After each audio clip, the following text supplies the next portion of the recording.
जी sir. जी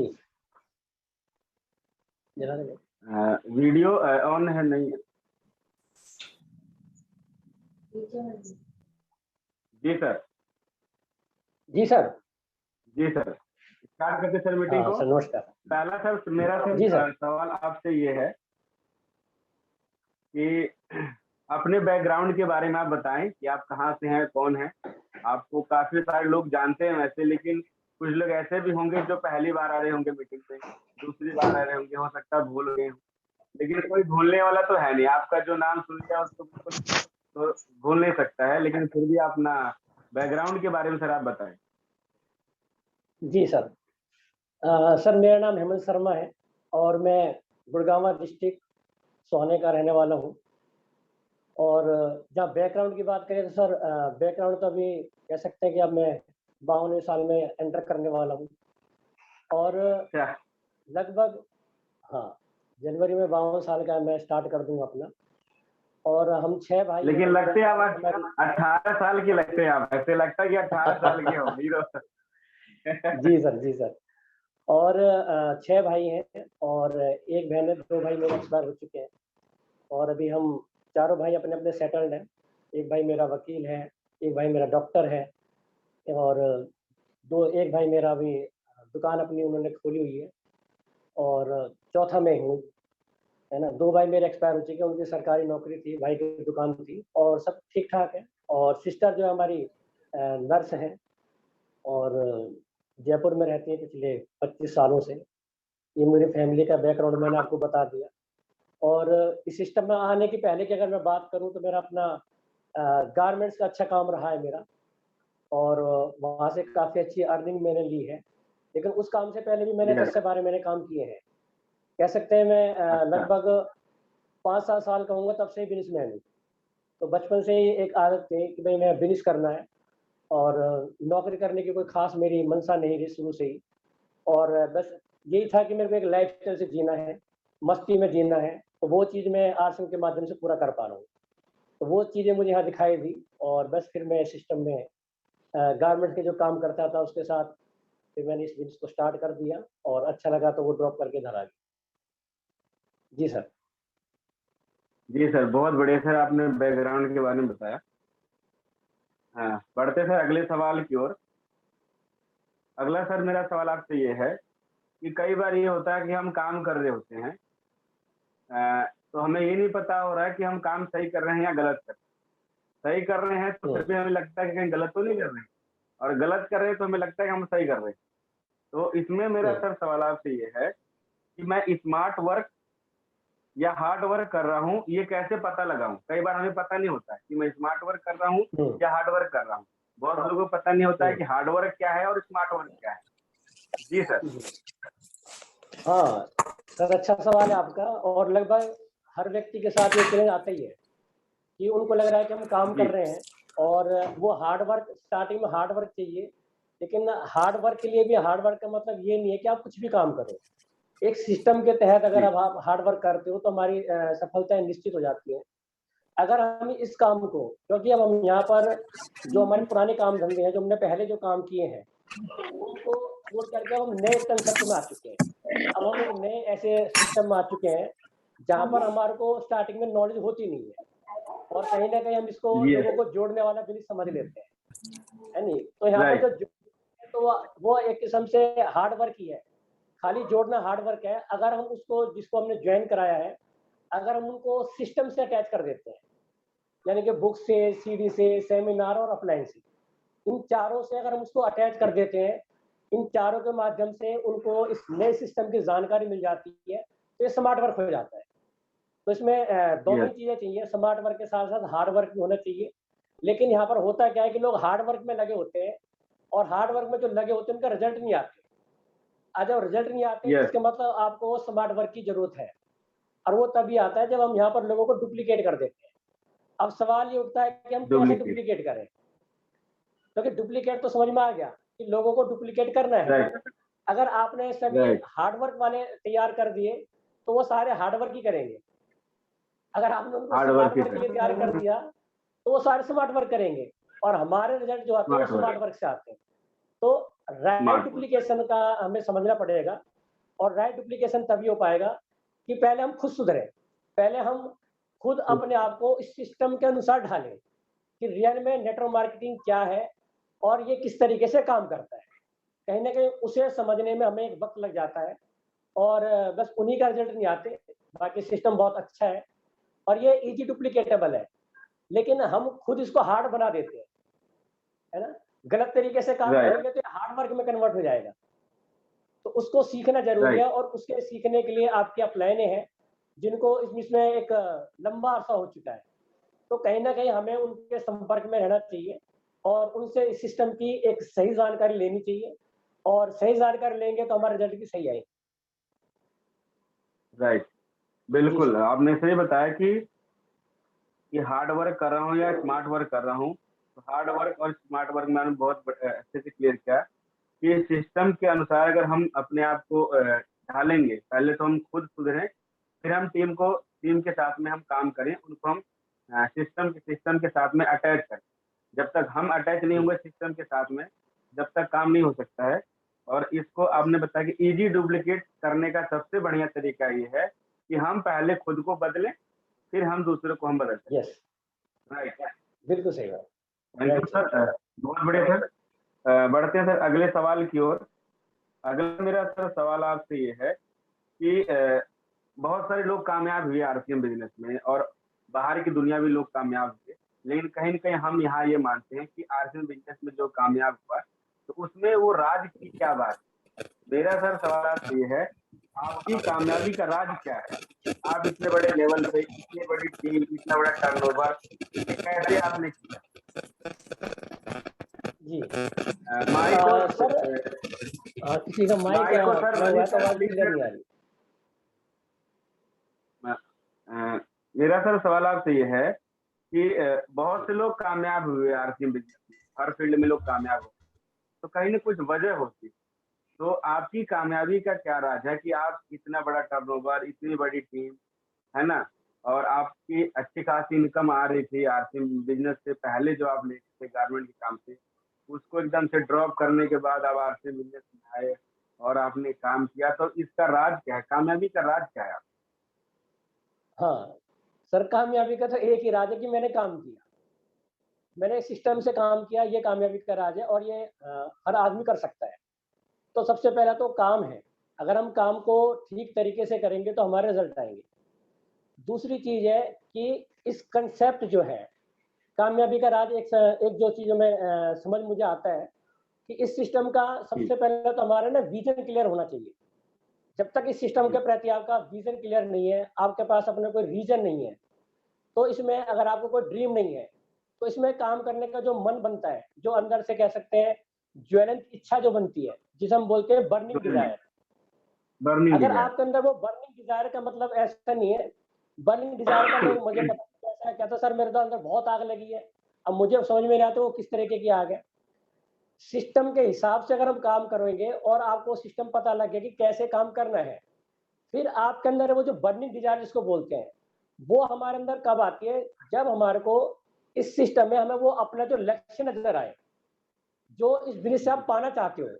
जिस दिन आपको वो लक्ष्य दिखाई दे गया, तो बर्निंग डिज़ायर अपने आप आ जाएगी। अगर आपका विज़न स्पष्ट नहीं है, तो आपके अंदर वो आग नहीं लगेगी। क्योंकि मुझे जब मैं यस, इसमें स्टार्टिंग में आया, तो मुझे कह सकते हैं कि आज के टाइम में उस समय कोई विज़न नहीं था, और विज़न शब्द हमने शायद पहली बार सुने। ना हमको विज़न का पता था, राइट, यानी ना ड्रीम के आस-पास थे हम। लेकिन कहीं ये था कि भई हमें कामयाब होना है।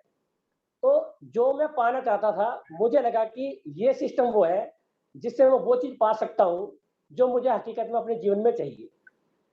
तो वो चीज़ मुझे दिखाई दी, तो वो अपने जो आग जो है, फिर वो अंदर अपने आप पैदा हो गई। क्योंकि वो चीज़ हमारे को स्पष्ट दिखाई दी कि यहाँ से मिल सकता है। तो वो बर्निंग डिज़ायर जिसके अंदर होगी तो सर वो राइट। कामयाब ज़रूर होगी। अगर उनको वो विज़न दिखाई नहीं दे रहा, मतलब आप उनको वो यहाँ पर राइट, ऐसे में क्लैरिटी नहीं दिखाई दे रहा कि जो चाहिए वो हमें यहाँ से मिलेगा, तो उसके अंदर वो आग ही नहीं लग पाएगी। जिसको ये समझ में आ गई कि इस सिस्टम से मुझे राइट, वो मिल सकता है जो मुझे चाहिए, तो आग तो अपने आप लग जाएगी। तो सर कामयाबी का सबसे बड़ा राज तो यही है, आपके अंदर एक जुनून होना चाहिए, पैशन होना चाहिए, काम करने की आग होना चाहिए। तो कामयाबी तो ऐसे हवा में तो मिलती नहीं है, कहीं भी काम करेंगे तो काम तो करना पड़ेगा, राइट, लेकिन सिस्टम के तहत करना पड़ेगा। बिल्कुल, गलत तरीके से भी काम करोगे तो बिल्कुल, वो भी कहीं रिजल्ट नहीं देने वाला। आपके अंदर आग है, कह रहे सर मेरे अंदर बहुत आग है, मैं कुछ बहुत बड़ा काम करना चाहता हूँ, लेकिन बिना सिस्टम के काम करोगे तो वो आग तुम्हारी बेकार चली जाएगी। तो वो विजन आपको खुद का बेकार चलेगी, आपको राइट, विजन देना चाहिए।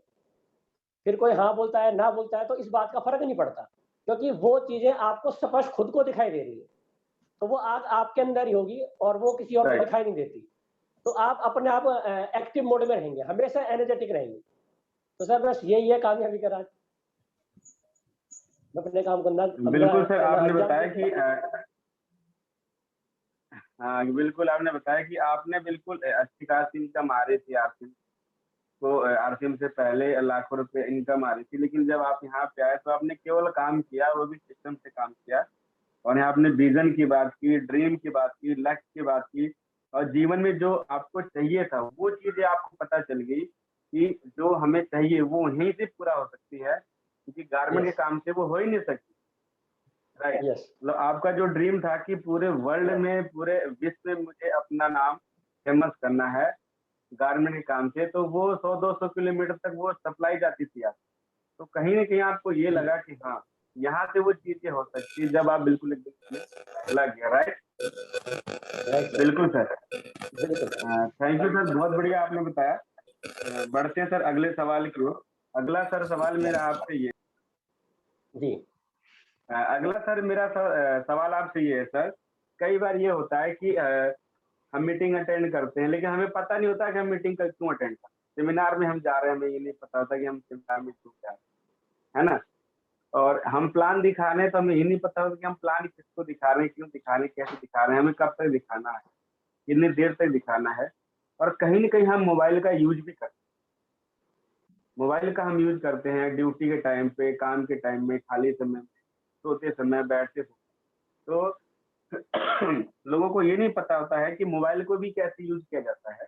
तो मेरा सर सवाल आपसे ये जी, है, व्हाट्सएप को कब-कब यूज़ करना चाहिए? कई बार ये होता है कि व्हाट्सएप के बारे में नहीं पता लोगों को। जब मन किया कैसे यूज़ करना है, व्हाट्सएप को मैसेज कैसे भेजना है, कैसे यूज़ करना है व्हाट्सएप, क्योंकि अभी ये फ्री है। अगर कहीं न कहीं इस पे चार्ज लग गया, तो बहुत सारी चीज़ें लोगों को क्लियर होने वाली है।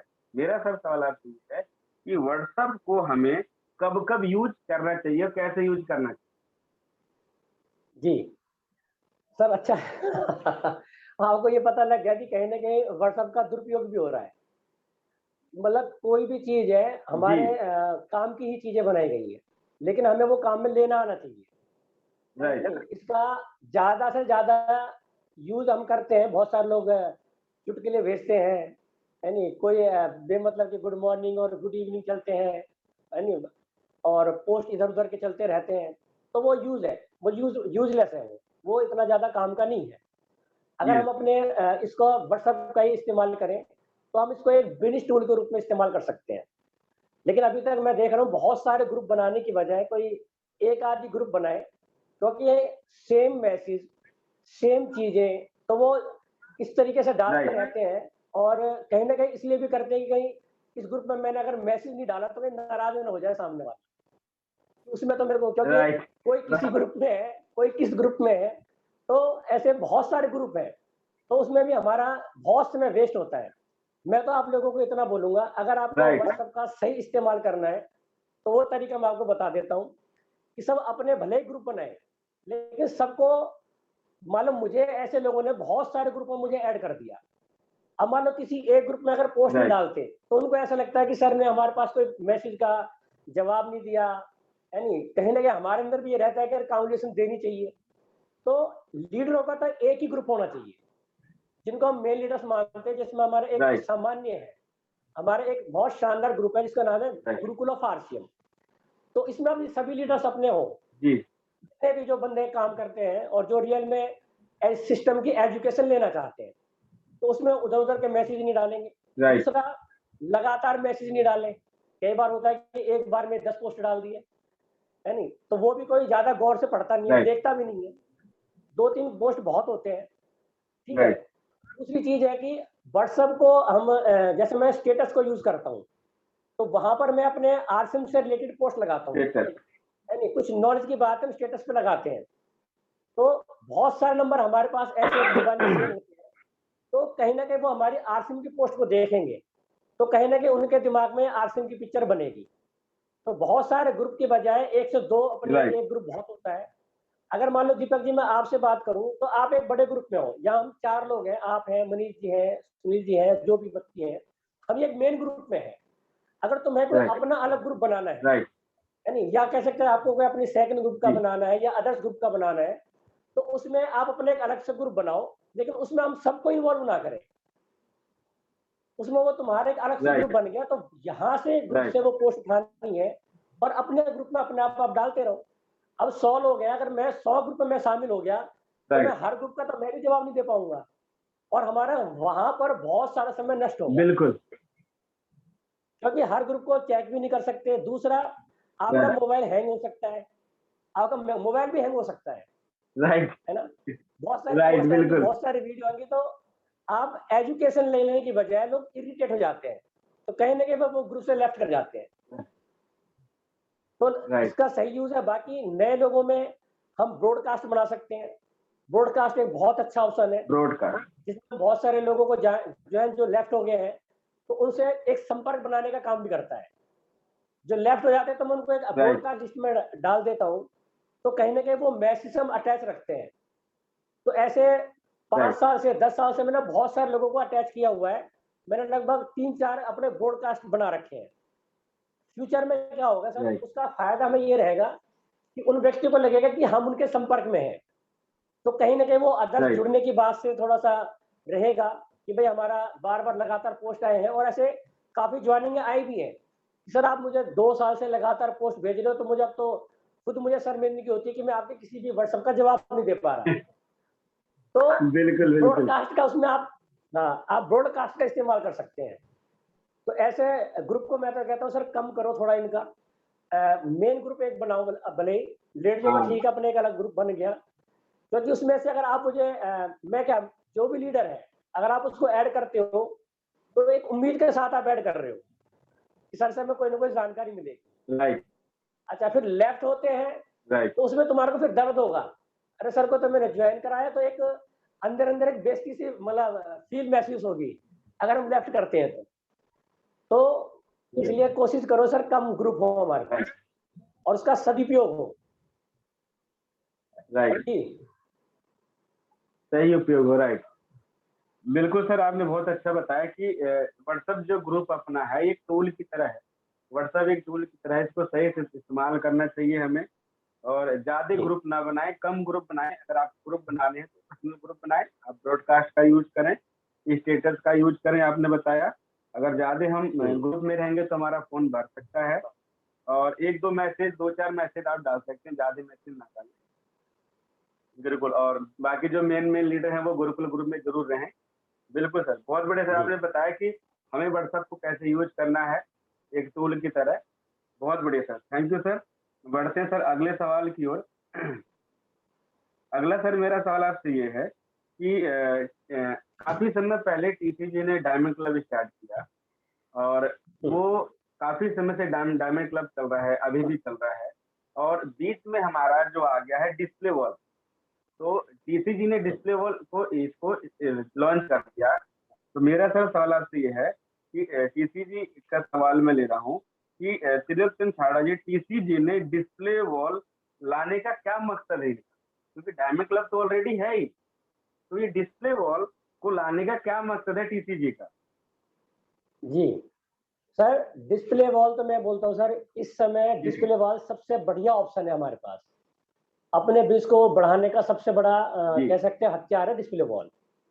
डिस्प्ले वॉल का सर बिल्कुल सिंपल से एक फंडा है। कंपनी ने ये पहले एक बुक थी हमारे पास, रिटेल की ताकत, तो उसको डिस्प्ले वॉल के रूप में पहले से वो बता चुके हैं कि हमें डिस्प्ले वॉल, ये मैजिक कॉर्नर के नाम से भी जाना जाता है। डिस्प्ले वॉल का सबसे सिंपल सा फंडा क्या है सर, जी, कि जो भी हम सामान लेके आते हैं अपने घर में, तो वो तो कहीं ना कहीं अपने किचन में ड्रॉप कर देते हैं, जी, किचन के एक डिब्बे में बंद हो जाता है जो भी हम सामान लेके आ रहे हैं, तो वो किसी को दिखाई नहीं राइट, देता।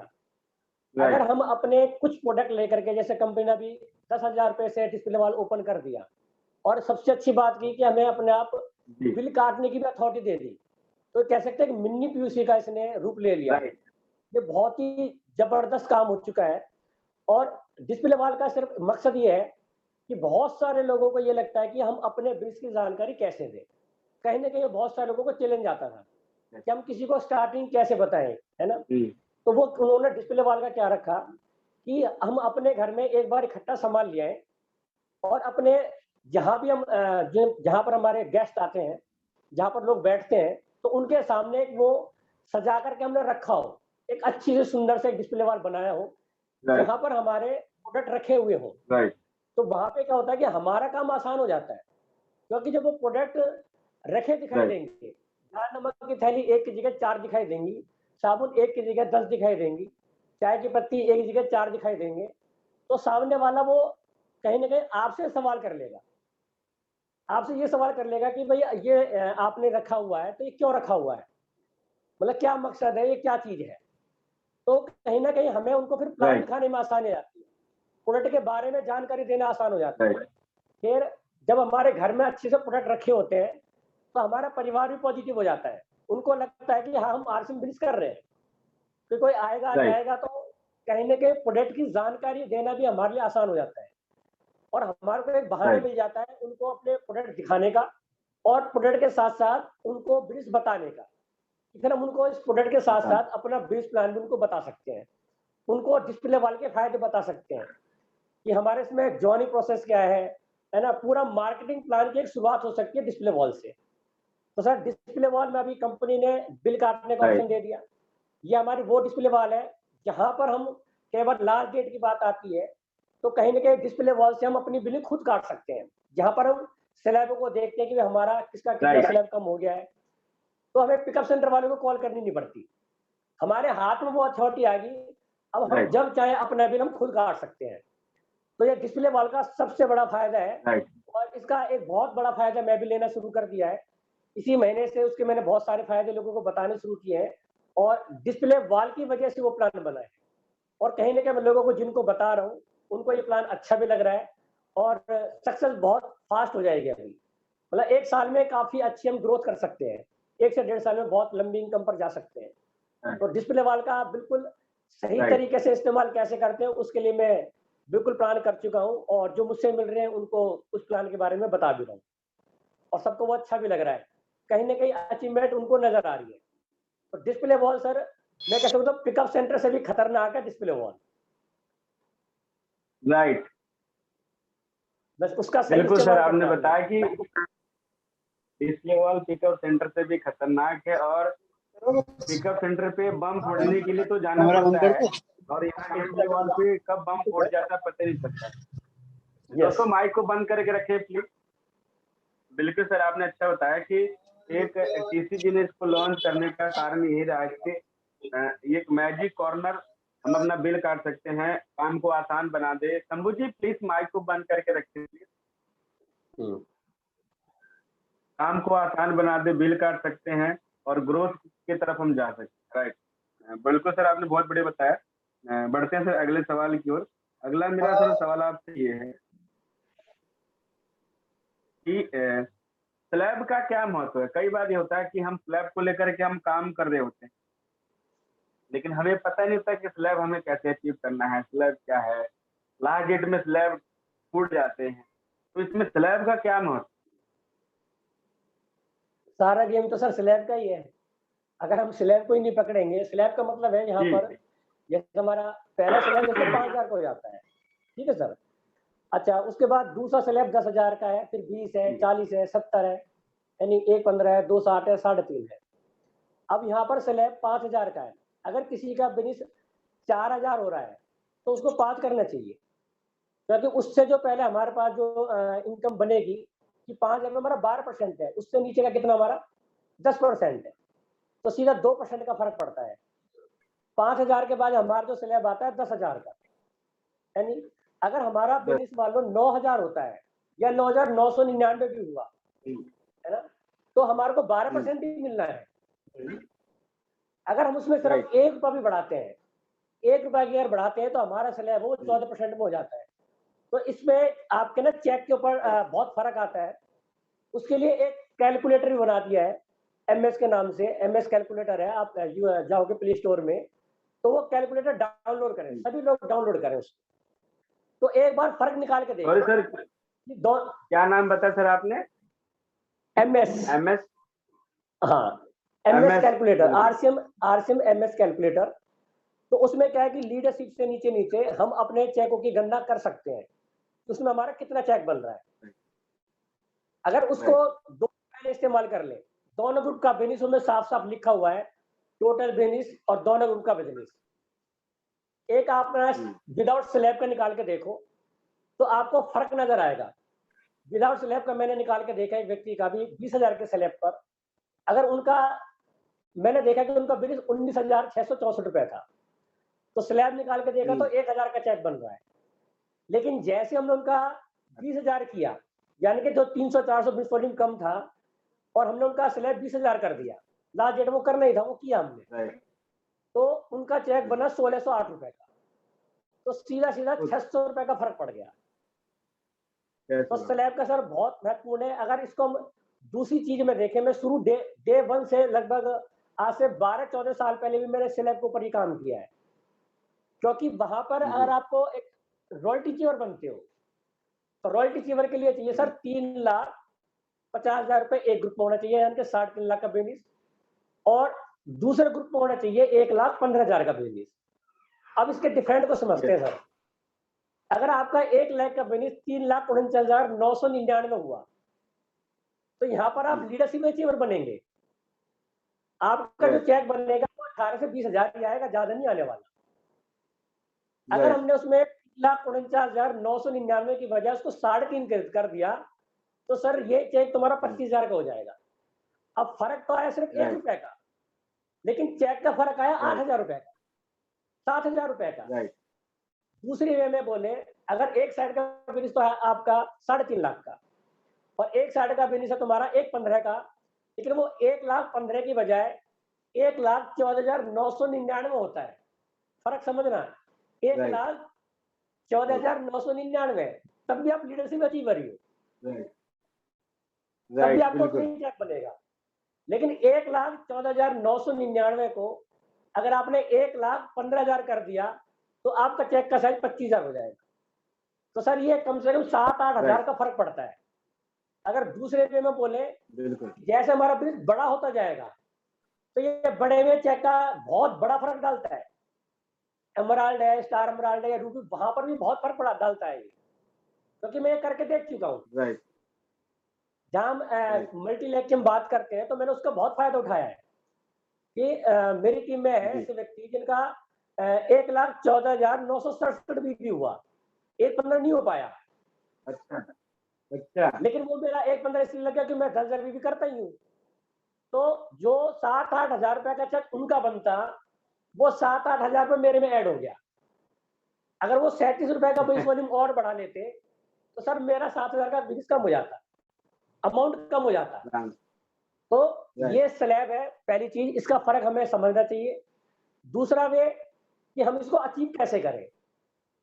अगर हमारा स्टार्टिंग में 1 तारीख को ये प्लान हो जाए कि इस मंथ में हमें कितना बिजनेस करना है, 1 तारीख को डिसाइड हो जाए, डिसाइड 1 तारीख को ही होना चाहिए।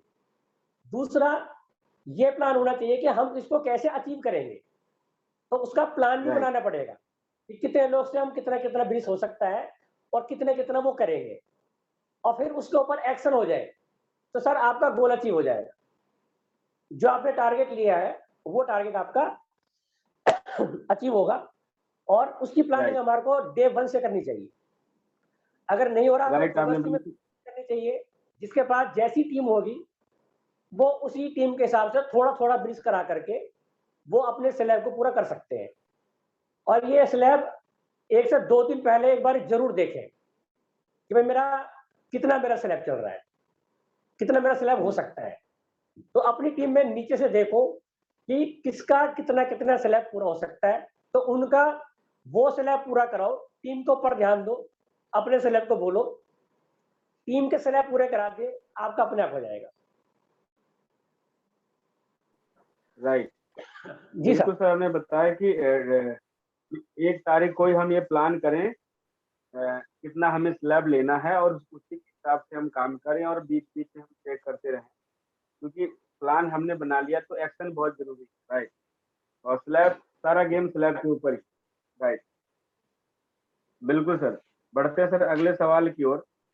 अगला सर मेरा सवाल आपसे ये है, आपके आपके काफ़ी फ्रेंड हैं, फेसबुक पे हैं और आपको काफ़ी लोग जानते हैं।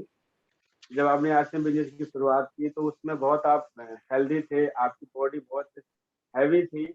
तो वो धीरे-धीरे वो कम होते नज़र आया और लोगों को अब तो ये लग रहा है कि 52 साल की उम्र में और आप 18 साल के व्यक्ति लग रहे हैं।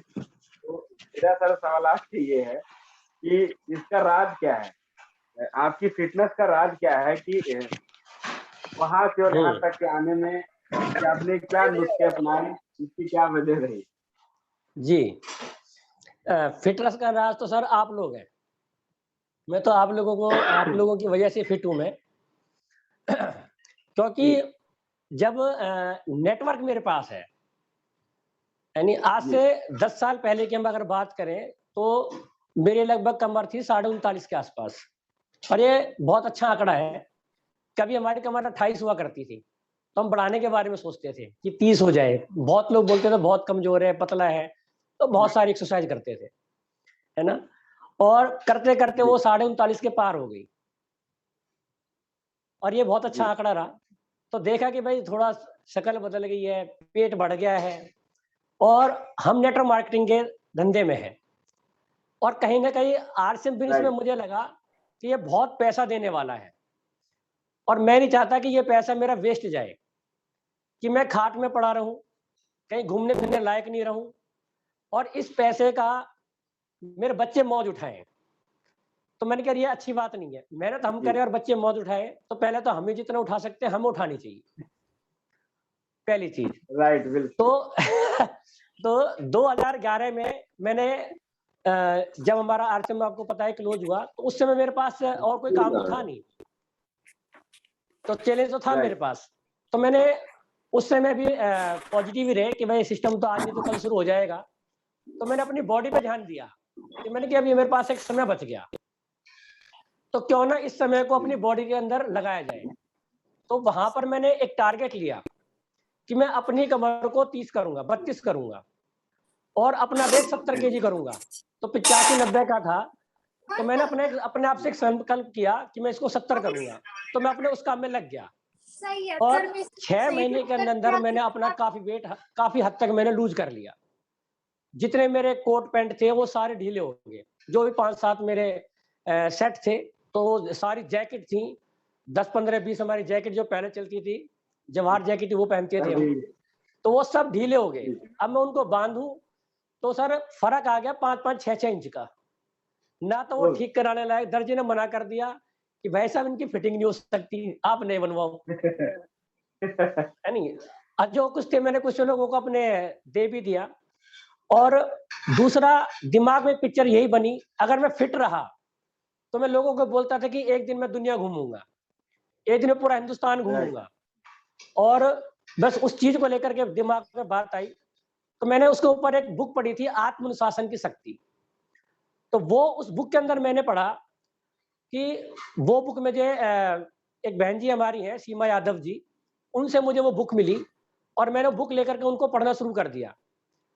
तो उससे ये चीज़ निकल के आई अगर हम अपने शरीर को देखो हम यहाँ जितने लोग बैठे सब मोटा पैसा कमाओगे। अब तो मैंने एक ऐसा प्लान बता दिया है राइट, जिससे आप बहुत मोटा पैसा कमाने वाले हो। ये तो मेरी गारंटी है। बस साथ में मेरे चिपके रहना, राइट, ठीक है? अब आपका सेहत साथ नहीं दे रही, तो कहीं न कहीं फिर वो आपका पैसा किसी काम का नहीं है। हम ये बार-बार जी, बताते हैं किसी के पास पैसा है तो समय नहीं है, समय है तो पैसा नहीं है। अगर दोनों चीज़ें हैं तो हेल्थ नहीं है, राइट, तो फिर ऐसा काम करने का फ़ायदा ही क्या है? राइट, फिर तो वही काम करो जो पहले कर रहे थे, राइट, है ना? तो आत्मनुशासन की राइट, शक्ति के अंदर मैंने एक बहुत अच्छा चैप्टर आया उसके अंदर कि अगर आप अपनी बॉडी को 10 से 15 मिनट रोज़ देते हो, तो आप दुनिया के कहते हैं राइट, 2% लोगों में आपकी गिनती आ सकती है। दुनिया के 2%। राइट, मैंने कि फिर हम 2% 98% में क्यों रहें? अगर 10-15 मिनट अपनी राइट, सेहत को दे करके दुनिया के 2% लोगों में आ सकते हैं, तो यहाँ तो हम पहले से ही हम बोलते कि भाई हम नंबर 1 है नहीं? तो हर जगह देखते तो हम अपने आप को बोलते हैं सर नंबर 1 पे काम करना है, नंबर 2 का ऑप्शन ही खत्म कर दिया। तो मैंने कहा अगर ये बोल रहे हैं कि सिर्फ 15 राइट, मिनट, तो सर मैंने 15 मिनट नहीं दिया। मैंने अपनी बॉडी राइट, को 1 घंटा दिया, फिर 2 घंटे दिए, फिर 20,000 कदम चला, फिर डेली डाइट में आ गया और अब लगभग 4 से 5 घंटे में बॉडी को देता हूँ। अब आप लगाओ कि मैं अब दुनिया के कौन से कैटेगरी में आने वाला हूँ।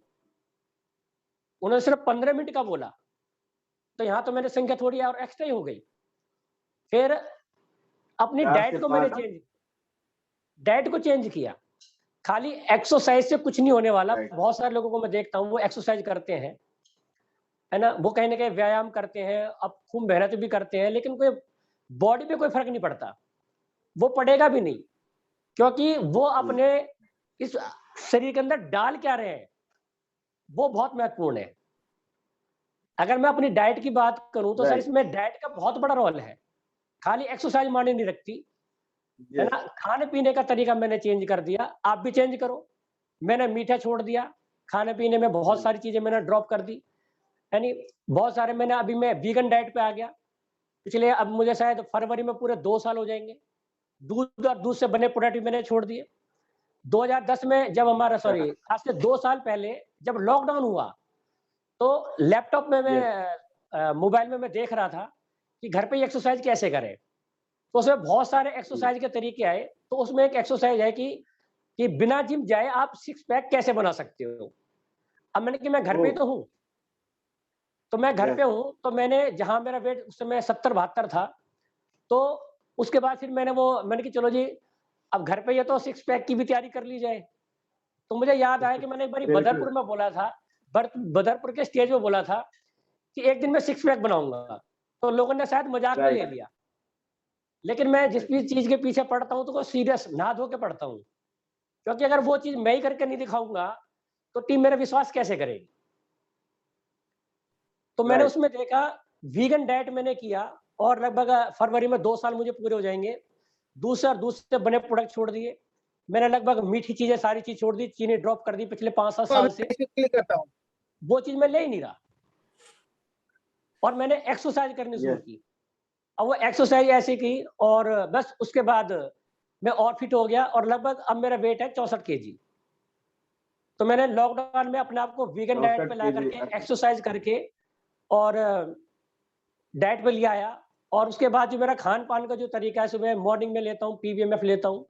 लेकिन उससे 1 डेढ़ घंटे पहले एलोवेरा जूस और गिलोय तुलसी ये लेता हूँ। उसके 1 से डेढ़ घंटे के बाद फिर मैं एक्सरसाइज़ मेरी चलती रहती है, घूमता रहता हूँ, यानी उसके बाद और अपने योगा करता हूँ, आध से पौन घंटा, कपालभाति हो गया, अनुलोम-विलोम हो गया, यानी इस तरीके के मैं कुछ एक्सरसाइज़ करता हूँ। उसके बाद फिर मैं पीवीएमएफ लेता हूँ, जिसमें मेरा प्रोटीन होता है, गेनर होता है, कुछ बादाम होते हैं, कुछ किशमिश होती है, 2 केले होते हैं, यानी तो ये सारी चीज़ें और बिल्कुल लेकर के अपने मैं फिट हो जाता हूँ। और शाम की भी डाइट मेरी यही है और भोजन राइट, दिन में एक बार 12 बजे से पहले-पहले भोजन कर लेता हूँ। गामा ओरिजिनल उससे आध घंटा पहले ले लेता हूँ। शाम को फिर सुबह-शाम 2 टाइम में मेरी गुड सिप पी लेते हैं। गुड सिप लेता हूँ, मैंने चाय पीना बंद कर रखा है पिछले कई सालों से। दूध की चाय पीता ही नहीं, है ना? तो अब मैंने उसकी जगह गुड सिप लेना शुरू कर दिया और शाम के समय भी 1 से डेढ़ घंटा मैं एक्सरसाइज करता हूँ। 500 बार मैं डंबलिंग करता हूँ। डंबल ले रखे हैं मैंने 500 तरीके मतलब 500 बार करता हूँ अलग-अलग तरीके से और 1 से डेढ़ घंटा एक्सरसाइज करता हूँ और उसके बाद फिर प्रोटीन शेक ले लेता हूँ। तो ये मेरी दिनचर्या है। फिर उसके बाद थोड़ा बहुत अब घूम के भी आएँगे। यानी ये तो हुई सर मेरी डाइट की और मेरी फ़िटनेस की और उसका श्रेय सब आप लोगों का है। आप सभी को बहुत-बहुत धन्यवाद है। मैं आपको सभी को बधाई देता हूँ। थैंक यू आप सर, हमेशा थैंक यू। खुश रहें क्योंकि जितना समय मुझे मिल पा रहा है, क्योंकि नेटवर्क मेरे पास तैयार हुआ है। अगर वो नेटवर्क नहीं राइट, होता तो इतना समय मैं अपने शरीर को नहीं दे पाता। बहुत सारे लोग हैं राइट, जो रोज़ बोलते हैं सर, रोज़ मैं सुनता हूँ, बहुत सारे लोगों से सुनता हूँ कि एक दिन हम भी एक्सरसाइज़ करना शुरू करेंगे। लेकिन कहीं जॉब उनको एक्सरसाइज़ नहीं करने देती या ब्रिज एक्सरसाइज़ नहीं करने देता। कहीं न कहीं उनको एक समय की चैलेंज है और नेटवर्क मार्केटिंग में समय इतना राइट, मुझे है कि मेरी करोड़ों की तो टर्नओवर जाती है। पिछले महीने के जैसे पौने 3 करोड़ राइट, की टर्नओवर, है नहीं, और मैं अपने घर में एक्सरसाइज कर रहा हूँ, तो बिजनेस नहीं रुक रहा। तो मुझे उस चीज की तो टेंशन नहीं, मैं उस चीज से टेंशन फ्री हो गया। ठीक है सर, क्योंकि समय की चैलेंज नहीं है, तो मैं अपनी बॉडी को वो दे पा रहा हूँ। और वो सिर्फ मेरे जितने भी आज मेरा नेटवर्क है, वो सब उनकी वजह से है। अगर उनका साथ नहीं होता तो मुझे समय नहीं मिलता, अगर समय नहीं होता मिलता तो मैं अपनी बॉडी पर उसको लगाता नहीं। तो सबसे बड़ा रोल तो आप जैसे लोगों का ही है। जी तो सर, इसमें बिल्कुल सर। जो मुस्कुराहट है वो आपकी मुस्कुराहट से मुस्कुराहट है मेरी, और जो सेहत है उसका जी योगदान सर, भी आप जी। लोगों का है। और सबसे बड़ा रोल कहीं ना कहीं ये भी है कि हम अपनी सुनते तो हैं लेकिन करते नहीं है। तो सर अपने आप को यस आत्मनुशासित कहते हैं ना, आत्मनुशासन की शक्ति, सेल्फ डिसिप्लिन, यहाँ पे जी हमें कोई और नहीं देख रहा, सर। ये हमें ही करना पड़ेगा। राइट। अगर हम एक्सरसाइज करते हैं तो उसका फायदा हमें होने वाला है। तो सेल्फ डिसिप्लिन रखना रखना पड़ेगा, मीठी चीजें नहीं खानी है, एक्सरसाइज का प्रॉपर ध्यान रखना है। तो ये कोई और नहीं बताएगा, शरीर हमारा है। एक दिन आपके पास पैसा तो बहुत होगा, लेकिन उस पैसे का जब इंजॉय नहीं कर पाओगे, तब आपको बहुत दर्द आएगा। तब आपको ये फीलिंग आएगी कि इतना बड़ा नेटवर्क हुआ, लाख रुपए महीने की इनकम है, और मैं खाट में पड़ा हूँ। तो सर वो दर्द देना शुरू कर देगा। राइट। तो अभी से सुधर जाओ। सुधरने से राइट। लंबी आयु भी बिल्कुल होगी, सर। फिट भी रहोगे, अपने आप को अच्छा लगेगा और लोगों को भी अच्छा लगेगा। और ये मेरा टारगेट है सर, राइट। इसमें भी एक अच्छा बिल्कुल सर, टारगेट आपने लेके मैं काम कर रहा हूँ। एक्सरसाइज मेरे को बीच-बीच में जब मैं एक्सरसाइज करता रहता हूँ, तो कहीं न कहीं एक्सरसाइज को लेकर के भी एक अच्छा विज़न है कि मैं कम से कम 150 साल जीऊँ और हमेशा फिट रहूँ। तो उसके लिए भी मैं ये एक्सरसाइज करता हूँ, जी, जी। क्योंकि जी पूरा सर, आनंद लेना है बिल्कुल, सर मेरे को। बिल्कुल, बिल्कुल। आज से मैं जितनी मेहनत कर रहा हूँ ना, जी, उसका सारा एक-एक पाई का मुझे हिसाब किताब लेना है। ये बलिदानी बिल्कुल ऐसी नहीं सर, चल बिल्कुल। रही। जी, जी सर, बिल्कुल सर। जी नहीं। मतलब हाँ, आपकी फ़िटनेस का राज ये हो गया कि आपने ये भाँप लिया था पहले से ही कि जब नेटवर्क तैयार होगा, तो करोड़ों की टर्नओवर होने वाली है, पैसे आने वाले हैं। तो आपने इसको भाँप लिया पहले ही, कि जैसे अभी यस, सर्दी आने वाली है, तो गरम कपड़े पहले से तैयार कर। तो ऐसे आपने पहले ही आपने भाँप लिया कि नेटवर्क तैयार हो जाएगा, तो इसका मौज जो लेना है, तो हम बॉडी फिट हमें रखनी पड़ेगी, यस, राइट? और इसमें बहुत सारी चीज़ें आपने चेंज की डाइट को लेकर के और वीगन डाइट आपने लिया, बहुत सारी चीज़ें आपने चेंज की। बहुत बढ़िया sir, thank you so much. बढ़ते हैं सर अगले सवाल की ओर। अगला सर मेरा सवाल आपसे ये है, हम काम तो कर रहे होते हैं लेकिन हमें ये नहीं पता हो कि हम काम कैसे करें। मेरा सर सवाल आपसे ये है कि ग्राउंड लेवल पे हम काम कैसे करें? ग्राउंड लेवल पर हम काम कैसे करें? हुँ। सर इसके लिए एक ग्राउंड लेवल पे एक बहुत अच्छी मैं कई बार उसको रिप्लाई बता भी चुका हूँ, कई बार मैंने बोला भी है। ग्राउंड वर्क हमें करना ही पड़ेगा और उसके बिना काम चलेगा भी नहीं। हर व्यक्ति को एक शुरुआत ज़ीरो से होगी उसकी। तो यहाँ पर एक हमारे जी, गुरुदेव हैं, जिनको मैं बहुत-बहुत धन्यवाद देता हूँ, स्वर्गीय सतीश पंडित जी को। मैं उनको अपना बिल्कुल दिल और आत्मा से गुरु जी, मानता हूँ। उनकी सर एक सीढ़ी है, हाई स्पीड। उस हाई स्पीड को आप जी, सुन लेते हैं और उसके नोट्स बना लेते हैं। क्योंकि कई बार ऐसा लगता है कि हम काम करते-करते भटक जाते हैं। सर जो जो भी एक नया जी, डिस्ट्रीब्यूटर है, वो हमारे यहाँ पर एक नया बच्चा है। उनको हमेशा वही मुगली गुट्टी यस, 555 ही चाहिए, है ना? उनको हमेशा वो छोटे-छोटे राइट, काम बताने पड़ेंगे, वो तब जाके कहीं वो उन बड़े कामों को अंजाम दे पाएँगे। अंजाम तभी पहुँचेगा राइट, बड़े लेवल पर। तो ग्राउंड वर्क के लिए सबसे पहले तो वो सीढ़ी सुने, और कहीं न कहीं जहाँ हम होम मीटिंग की बात करते हैं। अब होम मीटिंग का मतलब है सर 4 से जी, 5 लोग बैठें, आपस में सिस्टम के बारे में जानकारी हो, तो अपने एक जो हमारा जस्ट प्लान है उसकी हम थोड़ा-सा यहाँ पर एक हेल्प ले सकते हैं। क्योंकि यहाँ पर होता क्या है कि सर यस, अपने लोग अपने लोगों की बातों को नहीं मानते।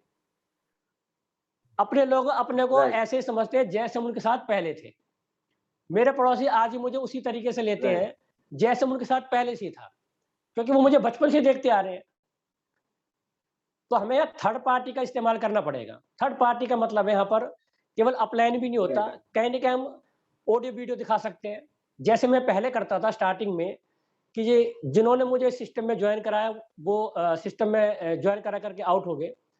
तो मैं उस समय डीवीडी प्लेयर लेकर के अपने बगल में डीवीडी दबाता था मैं, और लोगों के घरों में जाकर के अपने उनका लीड लगा करके उनको सतीश पंडित जी की वीडियो, दिनेश मोहन जी की वीडियो Yes. और दिनेश चौधरी जी की वीडियो। तो मैं Yes. उनके घर पे जाता और बिल्कुल Yes. जुनून के साथ काम कर रहा था मैं। तो लोगों को जाकर के मैं उन सीढ़ियों को दिखाता और उसका एक रीजन ये भी था कि जो Yes. मेरी अपलाइन है वो मेरे से 150 किलोमीटर दूर है, विजय मित्तल जी।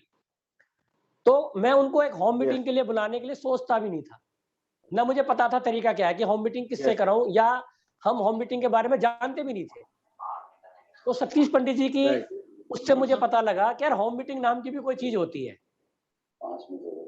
ना तो होम मीटिंग Yes. के बारे में पता, ना सेमिनार के बारे में पता, ना हमें डीटीडब्ल्यू के बारे में पता, ना एलडीबी के बारे में पता, ना अपलाइन काउंसलिंग के बारे में पता। तो हाई स्पीड में उन सारी चीजों का हमारे को पता लगा कि सही तरीके से काम करने का तरीका क्या है। तो फिर मैंने होम मीटिंग करनी शुरू की। Yes. होम मीटिंग में भी मैंने क्या किया, जैसे मैंने सतीश पंडित जी बोलते हैं, जहां 1 टू 1 काम करने की बात आती है तो अपने साथ टूल लेके जाओ आप, क्योंकि हमारे उस समय जब हम किसी को प्लान बताते हैं वो हमें सुनता है, लेकिन अगर हम टूल दिखाते हैं तो उससे उसका विश्वास बनता है। टूल में आपकी बुक हो सकती है, आपकी कोई सीडी हो सकती है ना, आपके कुछ प्रोडक्ट हो सकते हैं। हम प्रोडक्ट के बारे में तारीफ तो बहुत कर देते हैं कि भाई हमारे ये प्रोडक्ट बहुत अच्छा है, वो प्रोडक्ट बहुत अच्छा है ना, ये प्रोडक्ट गिनीज वर्ल्ड रिकॉर्ड बना चुके हैं। तो ये बातें तो आती हैं। उन सारी बातों को छोड़ करके आप वो सीधा प्रोडक्ट दिखा देते हैं, आपका काम आसान हो जाता है। जैसे हम टीवी में ऐड देखते हैं, अगर वो बिना प्रोडक्ट के ऐड करे तो उनका कोई मतलब ही नहीं ऐड कराने का।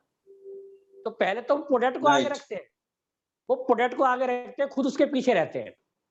और लोग गलती यहाँ पर यही कर देते हैं कि वो अपने सिस्टम के बारे में जानकारी तो बहुत सारी दे देते हैं, लेकिन वो प्रोडक्ट तो दिखाते ही नहीं कि इसमें ये प्रोडक्ट आ रहा है, ये प्रोडक्ट है, ये क्वालिटी है ना, इसका इतना एमआरपी है। बहुत सारे लोग महंगा सस्ता करते रहते हैं, है ना। अगर मैं तो बोलता हूं सर, नेटवर्क मार्केटिंग एक पारस पत्थर है, ये चमका देगा आपकी लाइफ को। देशमोहन जी बोलते थे कि आरसीएम सिस्टम ये पारस पत्थर है, ये आपकी जिंदगी को चमका देगा। और हम अभी लगे होते हैं कहीं ना कहीं प्रोडक्ट की क्वालिटी चेक कराने में। सर नेटवर्क मार्केटिंग से बढ़िया प्रोडक्ट कहीं नहीं मिलते। विश्वास के साथ यूज करो। आपने यहाँ पर 100% यूजर बनना ही पड़ेगा, और कोई ऑप्शन है भी नहीं। जब मैं इस बिजनेस में आया तो कपड़े बहुत अच्छी क्वालिटी के नहीं थे, लेकिन क्या बोला गया कि सर इसमें आपको 100% यूजर बनना है। जब मैं 100% यूजर बना, तो यहाँ पर क्या चीज दिखाई दी कि अगर 100% यूजर बनने से अगर मेरी जिंदगी बदलती है तो मुझे 100% यूजर बनना पड़ेगा, जबकि मेरे पास गारमेंट्स का काफी बड़ा कारोबार है। राइट है। अब जो हमारे को नेटवर्क मार्केटिंग आरसीएम बिजनेस देता है, प्यार देता है, सम्मान देता है, नेम फेम दे रहा है, रॉयल्टी इनकम दे रहा है, सिक्योरिटी इनकम दे रहा है हमारे को, है ना, एक पहचान हमारे को दिला रहा है। यानी कि इतने सारी चीजें हमारे को एक प्रोडक्ट दिला रहा है। अगर हमारे को एक एक प्रोडक्ट से प्यार हो जाए, एक एक प्रोडक्ट से लगाव हो जाए, तो सर वास्तव में जिंदगी चमक जाएगी। इतनी सारी चीजें बिल्कुल देते हैं, और उसमें अब महंगा सस्ता क्वालिटी कैसा है कैसा नहीं है, अगर ये सारी चीजें देंगे तो सर वो चीजों से हम महरूम रह जाएंगे जो यहाँ पर मान सम्मान है, पहचान है ना, एक दूसरे की मदद कर रहे हैं हम, कितनी सारी छूट जाएंगी। हमारे से सिक्योरिटी इनकम छूट जाएगी, लाखों करोड़ की टर्नओवर छूट जाएगी। तो सर 100% प्रोडक्ट यूजर होना है। तो मैंने क्या किया, स्टार्टिंग दौर में फिर मैंने इसके फटाफट, जबकि गारमेंट्स का काफी बड़ा काम है, वो सारे कपड़े मैंने साइड में रखे, और आरसीएम की मैंने काली नीली पीली जैसी भी शर्ट मेरे को मिली, जो भी किट में आ गई, तो सर मैंने सबसे पहले उनको अपनाना शुरू किया। आप मेरी पुरानी फोटो देखोगे तो नीली, नारंगी, है ना, पीली, हरी, गुलाबी, है नहीं, तो इस तरीके के वो किट में कपड़े आते थे, और उन्हीं को पहन करके बिल्कुल टाई वाई लगा करके और सारे कपड़ों को पहन करके तब मैं फील्ड में निकलता और लोगों को बताता, क्योंकि सतीश पंडित जी ने बोला कि कपड़ा सिला हुआ दिखाना और पहने हुए में बहुत फर्क है। जैसे बोलते हैं ना, मूर्ति और मिट्टी में फर्क होता है। तो ग्राउंड लेवल पे जा करके ये काम आपको करना पड़ेगा। मैं आज भी जाता हूँ तो पूरा ड्रेस कोड में रहता हूँ, तो लोगों को दिखाता हूँ, देखो जी जुराब भी मेरी आरसीएम है, जूता मेरा आरसीएम है, पैंट मेरी आरसीएम है, टाई मेरी आरसीएम है, बालों में तेल आरसीएम है, शेविंग क्रीम बनाई है वो भी आरसीएम है, खाना खा के आए वो भी आरसीएम का, आटा भी आरसीएम का, पेस्ट भी आरसम का, शेविंग क्रीम आरसम की, है ना, तेल भी आरसम का, क्रीम भी आरसम की, रुमाल भी आरसम का, बेल्ट भी आरसम का। जब इतने सारे प्रोडक्ट दिखा दिए तो सर सामने राइट वाले को फेथ होता है, ये फेथ राइट होता है उसको। फिर वो कपड़े को ऐसे ऐसे करके नहीं देखते। पहले कपड़े की राइट किट आती तो ऐसे ऐसे कपड़ा देखते थे और क्या बोलते थे कि कपड़े में दम नहीं है। मैं बोलता था दम कपड़े भी में दम है, कपड़े में दम राइट है या नहीं, दम तो आम में होना चाहिए। इसी राइट कपड़े को दिखा दिखा कर लोगों ने 6 साल में करोड़ों कमा लिया है। राइट तो दम तो आपके अंदर होना चाहिए। आप क्वालिटी में कहाँ अटके हुए हो? क्वालिटी तो राइट आपके अंदर बिल्कुल है। जो क्वालिटी ऊपर वाले ने आपके अंदर भेजी है वो कपड़ों में है या नहीं है? आपके अंदर तो बहुत अच्छी क्वालिटी राइट है ना? तो सर ये ग्राउंड बिल्कुल सर लेवल पे सबसे पहले तो अपने आप को तैयार करो, है ना? अपने आप को तैयार करो और फिर निकलो ना मैदान में। अपना विजन राइट स्पष्ट करो, अपना ड्रीम स्पष्ट करो कि रियल में मुझे चाहिए क्या? वरना क्या होगा, 2-4 महीने अपने ग्राउंड वर्क में काम करते हैं लोग, लोगों से बातचीत करते हैं, 4 लोग मना कर देते हैं, उनका थैला बंद हो जाता है। राइट तो फील्ड में जाने से पहले आप ये सोचो कि मुझे ये करना क्यों है? राइट नहीं 4 दिन 4 लोगों से बात करेंगे, 4 लोग मना कर देंगे। इतना अच्छा खासा बिज़नेस है उसको 4 दिन में ड्रॉप भी कर दिया और मैं एक ड्रॉप ड्रॉप भी कर दिया और गारंटी ये है, आना पड़ेगा। नेटवर्क राइट मार्केटिंग करना पड़ेगा क्योंकि पूरा ट्रेडिशनल बाज़ार बदलने वाला है। पिछले 14 साल से मैं पेप्सोडेंट नहीं कर रहा, पिछले 14 साल से मैं टाटा का नमक नहीं खा रहा, पिछले 14 सालों से मैं टाटा की चाय नहीं पी रहा, पिछले 14 सालों राइट से मार्केट के कितने प्रोडक्ट है जो मैं नहीं कर रहा, मैं इस्तेमाल ही नहीं कर रहा। राइट मैं नहीं कर रहा तो बात तो ठीक है, मैंने तो औरों के बदलवा दिए। दीपक गौड़ के बदलवा दिए, सुनीता जी के बदलवा दिए, अनीता जी के बदलवा दिए, मनीष जी के बदलवा दिए, वर्मा जी के बदलवा दिए, शर्मा जी के बदलवा दिए। उन सबको उठा-उठा के तो हम यहाँ ले आए, तो मार्केट में जाएगा कौन? राइट तो अब राइट वो ज़्यादा दूर नहीं है सर, 2025 के आसपास ये बहुत बड़ा रूप ले लेगा। 50 लाख करोड़ की राइट टर्नओवर चल रही है मार्केट में और हम यहाँ अभी राइट 65,000 करोड़ की बात कर रहे हैं। तो सर ये आंकड़ा बहुत राइट बड़ा जाने वाला है और बहुत बड़ी इनकम के आप मालिक होने वाले हो। तो अपने आप को राइट ऐसे करके बिल्कुल हाथ सर को लेकर के ना ऐसे कभी कभार शाबाशी दे लिया करो कि मैं एक बहुत अच्छे सिस्टम में हूँ और कोई दे ना दे खुद तो शाबाशी दिया करो राइट और यस धन्यवाद सर कहना उसी धन्यवाद करना उसका जिसने आपको एक सिस्टम दिया है। हो सकता है वो जाने अनजाने में दे गया, उसका राइट हमेशा बिल्कुल धन्यवाद करना है क्योंकि जी माँ बाप बच्चे पैदा करते हैं उनको ये पता नहीं होता वो लायक होगा या नालायक होगा। तो जिन्होंने हमें ज्वाइन करा दिया राइट उनका बहुत धन्यवाद करो, आप लायक बन के दिखाओ।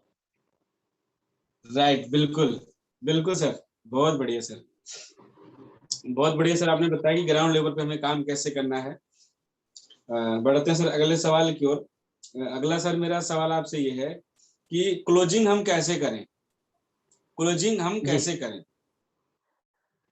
हाँ, क्लोजिंग तो तब होगी सर। देखो क्लोजिंग का कोई पैमाना तो है नहीं।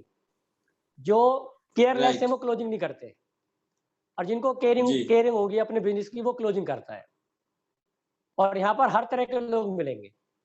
मैंने ऐसे ऐसे लोग जी देखे हैं जिनका 39,999 पे क्लोजिंग हो गई है। इसका मतलब क्या है कि सर वो अपने क्लोजिंग पर उनका फोकस ही नहीं है, स्लैब पर उनका फोकस ही नहीं है। ऐसे बहुत सारे लोग मिलेंगे।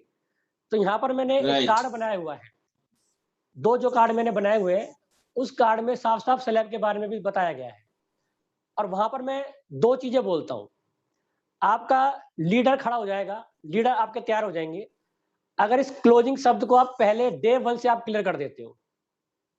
अगर एक बार बता राइट देते हो कि हमारे ये स्लैब होते हैं, 5,000, 10,000, 40,000 या 50,000 के स्लैब है जो हमारे हैं, है ना? 1 सेकंड सर मेरे को राइट चार्जिंग चार्जिंग पे लगाना पड़ेगा। 1 सेकंड।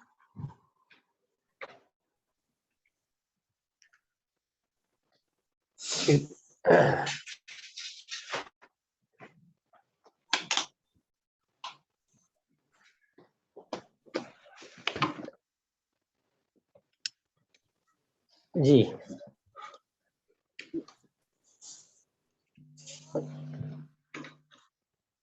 हाँ, अब आवाज़ आ रही है सर अब? यस सर हाँ, क्लियर है आवाज हाँ और ये चार्जिंग हाँ, चार्जिंग पे लगाना पड़ेगा मुझे, है ना? तो सर इसमें क्लोजिंग की जब बात आ रही है, ये कंट्रोल जब हम क्लोजिंग की बात कर रहे हैं, तो वो बिना स्लैब के क्लोजिंग किस काम की? हम क्लोजिंग किसको बोलेंगे? राइट बिजनेस तो 1 से 30 दिन ही चलेगा। राइट बिजनेस तो 1 से 31 दिन का ही राइट रहेगा। यानी क्लोजिंग का मतलब ही तब है जो आप अपने स्लैबों को पूरा करते हो। और यहाँ पर मैं 2 स्लैबों को चीजें पूरा बोलता हूँ। बिल्कुल, अगर आप अपनी टीम को ये पहले से ही बता देते हो कि भाई हमारे ये लेवल होते हैं, जिसमें लेवल की बात कर रहा हूँ 5,000, 10,000, 20,000, 40 है या 70 है या 1,15 है ना? अगर इसकी प्लानिंग जी हमारे को शुरू में ही हो जाती है, भाई हम 1 तारीख को प्लान कर लेते हैं, भाई हमें कितना बिज़नेस करना है ना? उसकी प्लानिंग हो राइट जाती है, तो क्लोजिंग फिर अपने आप हो जाती है। वो उनका जो भी लेग स्ट्रक्चर बनता राइट है ना? जो भी उनको बिज़नेस क सबमिट करना है, तो वो दिमाग में अगर पहली तारीख को हो, फिर उसी हिसाब से अगर उसकी प्लानिंग होती है, उसी हिसाब से उनके एक्शन होते हैं, उसी हिसाब से उनके काम करने का जो तरीका है वो सही होता है। तो सर क्लोजिंग मैं कहता हूँ बहुत अच्छी होगी आपकी क्लोजिंग। राइट जिनको की परवाह ही नहीं होती, उनके लिए तो हर महीने क्लोज ही है। उनको लेवल से कोई मतलब ही नहीं है। उनको इसका अर्थ भी मालूम नहीं होगा। राइट तो सर क्लोजिंग वो करेगा जिसको इसका लेवल के बारे में जानकारी होगी। और वो हो सकता है वक़्त से पहले ही करे। वक़्त से पहले भी करेंगे। कुछ लोग हैं राइट जो 28 तारीख को क्लोजिंग कर लेते हैं, 30 तारीख को क्लोजिंग कर लेते हैं। राइट तो सर इसके लिए भी एक बहुत मतलब कि ये हो गया कि मतलब कि ये हो गया कि क्लोजिंग वही व्यक्ति कर सकता है जिसको इस बिजनेस की केयर करना की वो होगी, यस, यस, जो केयर कर जो सकता केयरिंग है करेगा। हाँ, जो केयर राइट कर सकता है। जो केयरिंग करेगा जिसको स्लैब की राइट चिंता होगी सर वही क्लोजिंग करेगा ना। जिसको स्लैब की चिंता नहीं वो क्लोजिंग क्यों करेगा? क्यों उसके लिए करेगा क्लोजिंग राइट कोई बिल्कुल उसका कोई नहीं है, उसका वो क्लोजिंग सामान का आया खाया पिया बचाया बस। हाँ, उसका क्लोजिंग का कोई मतलब नहीं है। राइट जी सर, बढ़ते हैं सर अगले सवाल की ओर। अगला सर मेरा सवाल आपसे ये है कि नए लोगों के साथ में कैसे काम करें, नए लोगों के साथ में कैसे काम करें? जी, सर नए लोगों के साथ भी काम करने का कोई ज़्यादा वो नहीं जो स्टार्टिंग में मैंने बोला है 1-2 बार मैं पहले भी बता चुका हूँ कि सर जी नए लोग हैं उनका पहले रीजन क्लियर कराओ, इस सिस्टम का रीजन क्लियरिटी दिखाओ उनके साथ। काम करने से पहले अगर आप उनका विज़न क्लियर कर देते हो, उनको ये दिखाना पड़ेगा कि जो आपको अपने जीवन में चाहिए। जैसे मैं किसी को स्टार्टिंग दिखाता हूँ, तो 3 चीज़ें जी बताते हैं। एक तो जी बताते हैं क्वाड्रेंट। आप सभी लोग क्वाड्रेंट कौन बताना सा सीख जाओ। जितना जल्दी सीखोगे उतना अच्छा है। क्योंकि मैं कहीं भी राइट होम मीटिंग करता हूँ या किसी व्यक्ति की स्टार्टिंग भी करानी है, तो पहले तो उनको ये बताना पड़ेगा कि आपको इस बिज़नेस को करने की ज़रूरत क्यों है? ये हमें क्यों करना चाहिए? तो आपने उनको पहले क्वाड्रेंट बताने आने चाहिए। जिसके बताते हैं ESB का जो फ़ॉर्मूला है, जो रॉबर्ट कियोसाकी बोलते हैं। उन्होंने अपनी एक बुक राइट है, उस बुक का नाम है बिज़नेस स्कूल। उस बिज़नेस स्कूल में बिजनेस उन्होंने स्कूल बोला है बिज़नेस स्कूल में बोला है कि अगर आप अपने यार को, दोस्तों को यार दोस्तों या तुम्हारे परिवार के लोग हैं या तुम्हारे रिलेटिव हैं, अगर आप उनको यहाँ पर राइट कन्वर्ट करना चाहते हो, आप चाहते हो कि वो आपके साथ यहाँ पर काम करें, नेटवर्क मार्केटिंग में आए, तो उनसे आपको राइट कंटेंट क्लियर करने पड़ेंगे, है ना? आपको राइट उनको बताना चाहिए कि आपने ई फॉर यानी कि एम्प्लॉइज वाला जो आपका जो क्वाड्रेंट है उसको यहाँ पर क्यों छोड़ा है? क्योंकि अगर उस राइट छोड़ करके आप यहाँ कर रहे हो तो यहाँ पर क्यों कर रहे हो? तो ये चीज़ आप क्लियर राइट करेंगे, तब कहीं जाकर के वो आपके साथ इन्वॉल्व होंगे। जैसे मैं लोगों को बताता हूँ कि ई और एस जो क्वाड्रेंट है, यानी कि जो जॉब वाला हिस्सा है, लोग नौकरी से पैसे कमा रहे हैं। आप ना हर महीने देखते हैं कि वो लगभग 10 से 12 घंटे काम करते हैं, है नी? और राइट सेल्फ एम्प्लॉयज की बात करें तो वो लगभग 14 से 16-16 घंटे काम करते हैं, क्योंकि उनके पास अपना समय है, वो कितने भी घंटे काम कर सकते हैं। उनकी तो जॉब्स वालों से बुरी हालत है, राइट क्योंकि मैं 10 से 12-12, 14-14 घंटे काम कर रहा था, है ना? राइट लेकिन बी क्वाड्रेंट और जो इन्वेस्टर वाला जो क्वाड्रेंट है ना? उसमें क्या करते हैं कि वो जॉब वाला 10 से 12 घंटे काम करेगा, बिज़नेस जो वाला है, वो 15 से 16 घंटे भी काम करता है। लेकिन जो बिज़नेसमैन क्या करता है, वो करोड़ों रुपए लगाकर एक फैक्ट्री खोल लेता है और 8-8 घंटे करने वाले अपने 100 कर्मचारी रख लेता है। तो वो तो 100 सवा 100 करोड़ रुपए लगा करके अपनी फैक्ट्री चालू करता है और 8-8 घंटे काम करने वाले बंदों को वो अपने फैक्ट्री में उनको नौकरी दे देता है। अब हर व्यक्ति तो 8 घंटे का ही राइट पैसा कमा रहा है, लेकिन जो उसका मालिक है वो 8,000 राइट घंटे का काम कर रहा है, 8,000 घंटे का पैसा कमा रहा है, तो वो तो अमीर बनता जा रहा है। राइट। तो वहां पर चीज समझ में आई मुझे। तो ये चीजें आपने भी करनी है हर व्यक्ति के साथ, कि ये दो वर्ग है, ये हमेशा एक्टिव इनकम के लिए काम करते हैं। और जो बी क्वाड्रेंट है और तुम्हारा एसबीआई जो बता रहे हैं, जो तुम्हारा इन्वेस्ट वाला जो है, इन्वेस्टर जो होते हैं, तो ये जो है ये 5% लोग रहते हैं, और ये 5% लोग पैसिव इनकम के लिए काम करते हैं। और लक के लिए हमारे पास होता क्या है कि हमारे पास पैसिव इनकम का कोई जरिया ही नहीं है। और पैसिव इनकम का मतलब क्या होता है, काम करेंगे तो भी पैसा और काम नहीं करेंगे तो भी पैसा। तो मैंने देखा, मैं गारमेंट्स में काम कर रहा हूँ तो पैसा आ रहा है, जिस दिन काम करना बंद कर देता हूँ उस दिन पैसा नहीं आएगा, चाहे मैं उस काम को 50 साल से कर रहा हूँ, क्योंकि मैंने प्रैक्टिकल किया। राइट। मैंने वो काम 8 साल किया, लेकिन जैसे बंद किया मेरा पैसा आना बंद हो गया, जब मैंने आरसीएम स्टार्ट किया। राइट। यहाँ पर हम लोगों के लिए एक अपॉर्चुनिटी है नेटवर्क मार्केटिंग आरसीएम बिजनेस, कि यहाँ पर जो लाइफस्टाइल वो 5% लोग रहते हैं, जहां पर वो लाइफस्टाइल का जो आनंद ले रहे हैं, तो हम लोगों के लिए ये 95% लोगों के लिए नेटवर्क मार्केटिंग आरसीएम बिजनेस वरदान के लिए ये वरदान है, कि यहाँ हम अपना खुद का नेटवर्क बना करके हम भी उन अमीरों की श्रेणी में जा सकते हैं, हम भी अमीर बन सकते हैं। तो ये जैसी विचार आया कि हम भी अमीर बन सकते हैं, तो हमें कौन सा काम करना चाहिए। अब अमीर बनने के लिए नेटवर्क मार्केटिंग हमारे लिए सबसे अच्छा ऑप्शन है, और खासकर उन लोगों के लिए जो 95% लोगों में रहते हैं, जिनके पास पैसा है ही नहीं, ना तो जॉब से उतना कमा पाते, ना बिजनेस से उतना कमा पाते, लेकिन एक नेटवर्क बना करके हम भी अच्छा मोटा पैसा कमा सकते हैं। और जैसे मुझे पिक्चर समझ में आई, तो मैंने इस काम को छोड़ के मैं यहाँ पर आ गया। अब जब मैं लोगों को ये बात बताता हूँ कि मैं इस क्वाड्रेंट में क्यों आया हूँ, जैसे मैंने मनीष जी को बताया, right, money freedom, time freedom, security income, तो मनीष जी को क्या समझ में आया, पर टाइम फ्रीडम। आज वो बहुत मौज मारते हैं, अभी मेरे साथ घंटा भर बिता के गए हैं, सर मैं उदयपुर जाऊंगा, 4 दिन पहले जाऊंगा, ऐसे ऐसे मीटिंग करता हुआ जाऊंगा। अब इतना आनंद शायद पुराने बीच में नहीं ले पाते। राइट। तो नए लोगों के साथ काम करने से पहले उनको एक क्वाड्रेंट वाला हिस्सा बताओ, क्योंकि आप काम कर रहे हो और वो 4 दिन बाद बैठ गया तो आपके 4 दिन वो खराब कर गया, वो आपका समय बर्बाद कर गया। जो जोश में आते, मैं बहुत सारे लोगों को देखता हूँ, बड़े जोश में आएंगे, ये कर देंगे और ये कर देंगे। तो जैसे मनीष जी ने एक छोटी सी वीडियो भेजी थी कि वो खुद ही परेशान करेगा आरसीएम को लेकर के, परिवार वालों को परेशान करेगा, रिश्तेदारों को परेशान करेगा, और उसके बाद वो मना कर देंगे, फिर सब शांत होकर के वो बैठ जाएगा। या तो इतनी तेजी से करेंगे या फिर करेंगे ही नहीं। अगर विजन स्पष्ट करा देते हो तो कहीं ना कहीं उनके साथ काम करने का आपका मन करेगा, फिर आप भी कामयाब होंगे और वो भी कामयाब। तो क्वाड्रेंट उनका क्लियर करो, उनके साथ फिर लिस्ट बनवाओ, भाई हमने ये प्लान कितने लोगों को दिखाना है।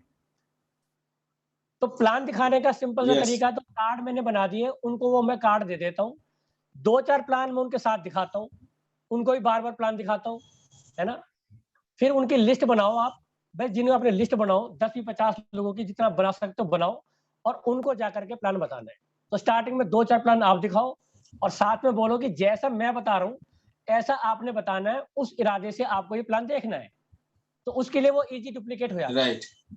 और कार्ड हाथ में होते हैं, तो सर हमारा वो नया व्यक्ति उस समय तो अकेला हिचकिचाएगा कि कैसे बताऊं, कैसे स्टार्ट करूं, है ना। तो कहीं ना कहीं ये कार्ड उसकी मदद करेंगे। तो कार्ड के हिसाब से सर बिल्कुल फील्ड में अच्छा काम हो सकता है। जी सर। राइट, बिल्कुल सर, आपने बहुत बढ़िया बताया कि एक रीजन और विजन होना चाहिए। कंटेंट के बारे में आपने बताया, 5% लोग ही इस काम को करेंगे और बाकी लोग नहीं करेंगे। आरसीएम बिजनेस में भी 100% लोग आएंगे, लेकिन उसमें भी लोग 5% काम होंगे, बाकी % लोग जो होंगे 95% लोग, वो लोग बस घर का राशन यूज करेंगे आरसीएम का और ताले बजाएंगे चले जाएंगे। लेकिन इसमें वही लोग होंगे 5% जो पैसा कमाएंगे। राइट, यस जी, बहुत बढ़िया सर आपने बताया। बढ़ते सर अगले सवाल की ओर। अगला सर मेरा सवाल आपसे ये है कि आपका फेवरेट बुक कौन सी है? आपकी फेवरेट बुक कौन सी है? सर मेरी फेवरेट बुक है आत्मनुशासन की शक्ति, जहां पर मैं हमेशा आपसे सेल्फ की विजन की बात करता हूँ। जितने भी मैं सेल्फ लगाता हूँ, सेल्फ डिसिप्लिन हो गया, सेल्फ ड्रीम, सेल्फ का विजन, यानी सारे काम खुद के होने चाहिए। तो आत्मनुशासन की शक्ति, बुक का नाम है आत्मनुशासन की शक्ति, ब्रायन ट्रेसी की है ये बुक। बहुत गजब की बुक है, और मैं अपने आप में जो बहुत सारे बदलाव मैंने किए हैं अपने अंदर, चाहे वो बॉडी को लेकर के हो या सोच को लेकर के हो, क्योंकि जो जिसके अंदर आत्मशासन का मतलब क्या है? Self discipline. यानी कि हमें कोई बोलता नहीं है बुक पढ़ने के लिए, हमें कोई बुक पढ़ने के लिए बोलेगा नहीं। अगर हम सेल्फ डिसिप्लिन होंगे तो हम अपने आप बुक पढ़ेंगे, हम अपने आप ही एक्सरसाइज करेंगे, हम अपने आप ही मीटिंगों की थोड़ी सी हमें भनक मिलेगी तो हम अपने आप मीटिंग में जाएंगे, अपने बिजनेस की देख रेख हम खुद करेंगे। तो ऐसे बहुत सारी चीजें हैं और इसमें बहुत जबरदस्त शक्ति है। अगर हम 100 लोगों के अंदर ये आत्मशक्ति जाग जाए तो सर 100 लोग कमाल कर सकते हैं। कोई किसी के भरोसे नहीं बैठेगा। सिस्टम सबको पता है, सिस्टम की ताकत सबको पता है, और कहीं ना कहीं हम अपलाइन के भरोसे बैठे रहते हैं। हमारी अपलाइन आएगी, वो ऐसा करेगी तब हम काम करेंगे, या मेरी डाउनलाइन काम करेगी तब मुझे इनकम आएगी। दोनों सूरतों में हम किसी की अपलाइन भी है और हम किसी की टीम में भी है। अगर हम खुद कुछ नहीं करेंगे तो हमारा कुछ नहीं होने वाला है। और यहाँ हर व्यक्ति के लिए ये लागू होती है, क्योंकि हर व्यक्ति के नीचे ऊपर भी लोग हैं और हर व्यक्ति के नीचे भी लोग हैं। अगर सुधरने की गुंजाइश है तो वो अपने आप के अंदर है, सुधार की कोई गुंजाइश है तो वो अपने आप के अंदर है। तो ये बुक ने, हालांकि हम वो स्टार्टिंग से अपने कंधों पर लेके चले बिजनेस को। मैंने स्टार्टिंग में ही अपने आप को आईबीओ माना, इस बिजनेस का मालिक मैं हूँ, मेरे से नीचे जो मेरी टीम आएगी मुझसे जो कुछ आना उससे आना है, और जो मुझे सीखना है वो मेरे बहुत सारे अपलाइन है, बहुत सारी बुक है, उनसे सीखेंगे और नीचे बता देंगे। तो सर सबसे अच्छी बुक है वो है आत्मनुशासन की शक्ति। और एक बुक और है मेरी, हाँ बहुत गजब की बुक है सर ये। और एक सबसे और दूसरी बुक में बोलूं तो सर आपका सपना किसने चुराया। हालांकि ये बहुत समय के बाद मुझे बुक मिली, आपका सपना किसने चुराया। सर, बहुत गजब की बुक है सर। जो उसमें लिखा है वो 2006-07 में मैंने सोचा था, लेकिन बुक मिली है मुझे 2012-13 में आसपास, आपका सपना किसने चुराया। और इस बुक को पढ़ करके जो आग मेरे 2007 में थी, वो बहुत सारी बातें इस बुक में लिखी हुई हैं। फिर मैंने पाया कि मैं सही ट्रैक पर हूँ। वक्त से पहले नेटवर्क मार्केटिंग को भाप लिया। सर कोई काम छोड़ के ऐसे नहीं आ जाता, यानी कि वक्त से पहले हमने उन चीजों को देखा कि आने वाला समय नेटवर्क मार्केटिंग का है, लोगों को आज नहीं तो कल आना ही पड़ेगा। तो वो चीजें मैंने जब 2007 में देखी, अब वो मुझे सार्थक होती नजर आ रही है। तो इसका मतलब मैं राइट ट्रैक पे था, मतलब राइट ट्रैक पे था मैं, है ना। तो इस बुक ने वो बहुत मतलब क्लियरिटी की है, और अभी तो ये उछाल मारने वाला बिजनेस, बिल्कुल सर, बहुत बड़ा रूप लेने वाला है। आप अपने चाहे जितनी शाबाशी दे लो, क्योंकि अभी पूरे हिंदुस्तान को नेटवर्क मार्केटिंग समझ में नहीं आई है। पूरे हिंदुस्तान में नेटवर्क मार्केटिंग का बोलबाला तो हो गया है, चाहे वो नेगेटिव वे में है चाहे पॉजिटिव वे में है। अगर हम किसी से बात करते हैं ना, आज आप किसी व्यक्ति से बात करो, किसी भी नए व्यक्ति से बात करो, वो एक बात तो बोलेगा, आप बिजनेस अपॉर्चुनिटी दिखाओ कि सर मेरे पास बहुत जबरदस्त बिजनेस है, तो वो छुट्टे ही बोलेगा अच्छा जोड़ा जाड़ी वाला काम होगा, नेटवर्क मार्केटिंग होगा, तो सुनने से इनकार कर देता है वो। बिल्कुल। यानी कि हिंदुस्तान में सबको पता लग गया नेटवर्क मार्केटिंग का, बस ये है कि लोगों के अंदर भी नेटवर्क मार्केटिंग की समझ नहीं आई है कि हमें करना क्यों चाहिए। तो उस बुक में साफ साफ लिखा है कि आने वाले जो करोड़पतियों की लिस्ट होगी, आने वाले अरबपतियों की जो लिस्ट होगी, उसमें सबसे ज्यादा जो लोग होंगे वो नेटवर्क मार्केटिंग से होंगे। क्योंकि यहाँ पर अगर एक कंपनी भी आज टाई अप होती है, जैसे मैंने देखा कि जैसे गुड डॉट आई है 2017 में आई है, न्यूट्रीचार्ज 2009 में आई है, 11 में आई है, लेकिन टारगेट तो न्यूट्रीचार्ज वालों ने दिए हैं। अब न्यूट्रीचार्ज का टारगेट है 2000 करोड़ का, तो वो 2000 करोड़ अपनी नेटवर्क से तो करने वाली है जो हमने नेटवर्क बनाया हुआ है। गुड डॉट का टारगेट है 1000 करोड़ का, हमने पहले से नेटवर्क बना कर रख रखा है। ना तो हमने इनाम बांटने, ना हमने प्रोडक्ट बनाना, ना हमने डिलीवर करना, ना कोई फाइल चार्ज करना, ना के चक्कर में फंसना, कुछ भी तो नहीं करना। अब वो कंपनियां अभी 30 है, आगे कंपनी हो सकता है 300। तो सर हम 300 कंपनियों के मालिक होंगे, आज हम 30 कंपनियों के मालिक हैं। 300 कंपनियों के मालिक है, वो भी बिना पैसे लगाए। है ना। जगह आज पैसे 30 कंपनी के मालिक है। प्रेस्टीज के बहुत सारे बर्तन है जो मेरी टीम में बहुत सारे लोग लेते होंगे। न्यूट्री चार्ज है, ना मैं बनाता ना मुझे क्वालिटी का पता, लेकिन बहुत सारे लोग न्यूट्री चार्ज लेते होंगे। ऐसी गुड डॉट है, ना राइट, मैं खाने के लिए बोलता, बताता हूँ स्वादिष्ट है, और आप लोग खाते हो, अपने घर में बना रहे हो। लोगों ने 8-8 हजार 20 वॉल्यूम किया उदयपुर जाने के लिए। मैंने थोड़ी प्रोडक्ट बनाया, मैंने तो नेटवर्क बनाया।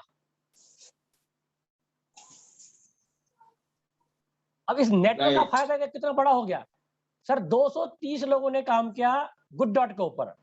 230 लोगों ने 8,000 बीवी किया है, और उसका मैंने बिल चेक किया, 18,40,000 का बिल हुआ है।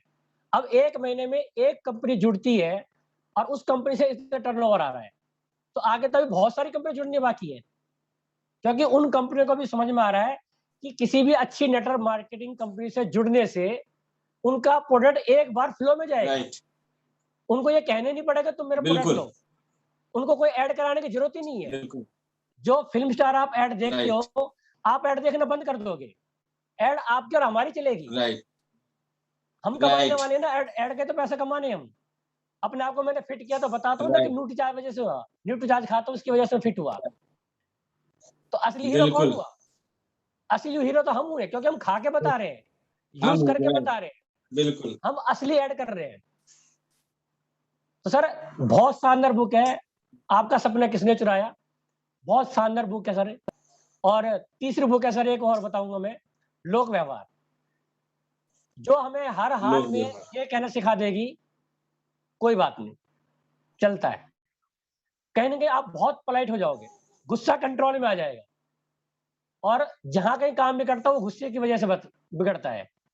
हमारा माइंड क्रैप्ट हो जाता है गुस्से की वजह से। राइट, तो कहीं ना कहीं आप शांत रहना सीख जाओगे, क्योंकि यहाँ पर सबके दिमाग अलग अलग है, कोई कुछ भी कह सकता है ना।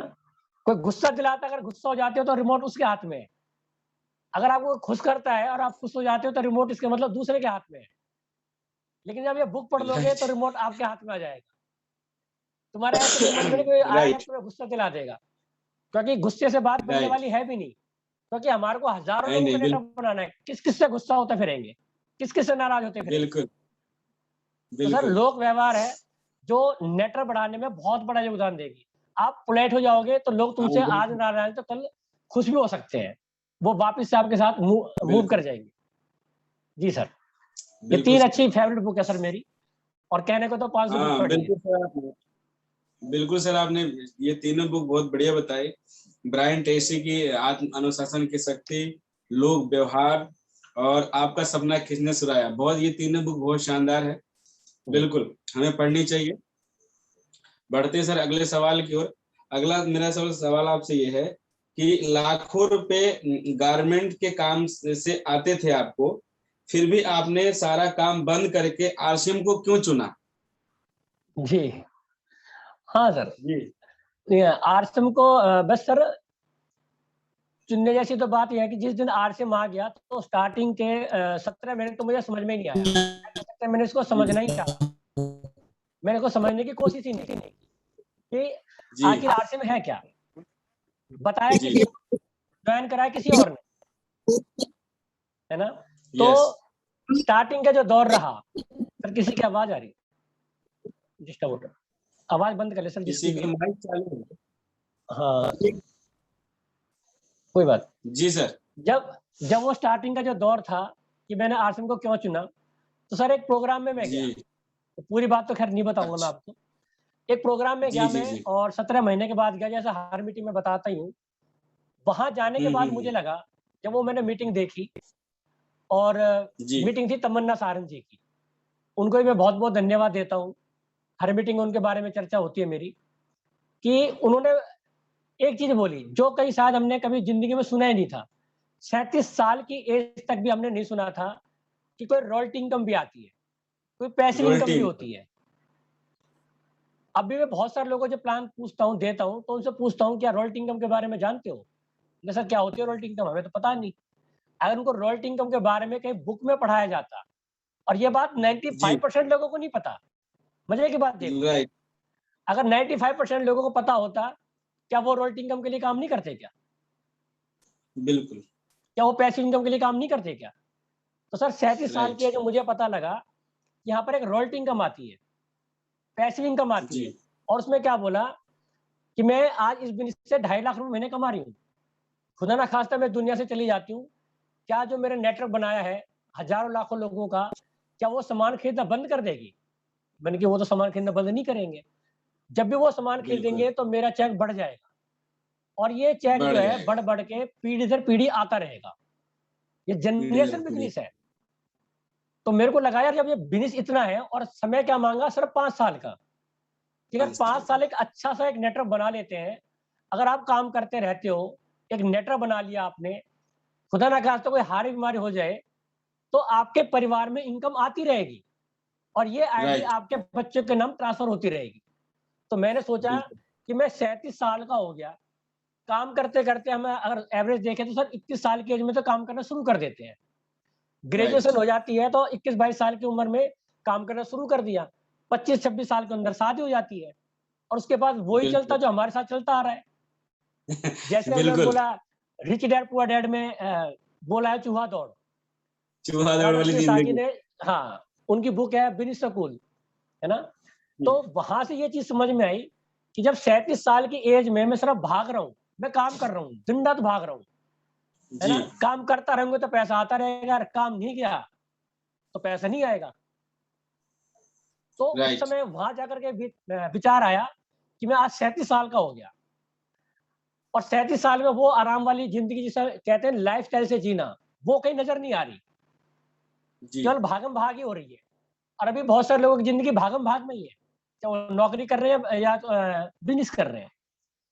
तो मेरे को लगा कि मैंने अगर 5 साल लगा दिए, तो 37 और 5 में 42 साल का हो जाऊँगा। अगर 42 साल का हो गया और औसत एवरेज मान के चलते 70 साल, तो मैंने कि मैं ज़िंदगी का जी, 28 साल तो मौज लूँगा कम से कम।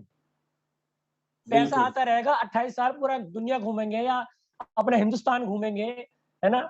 अगर दुनिया से भी चले गए तो कोई बात नहीं, तो ये आईडी मेरे बच्चे के नाम ट्रांसफ़र हो जाएगी।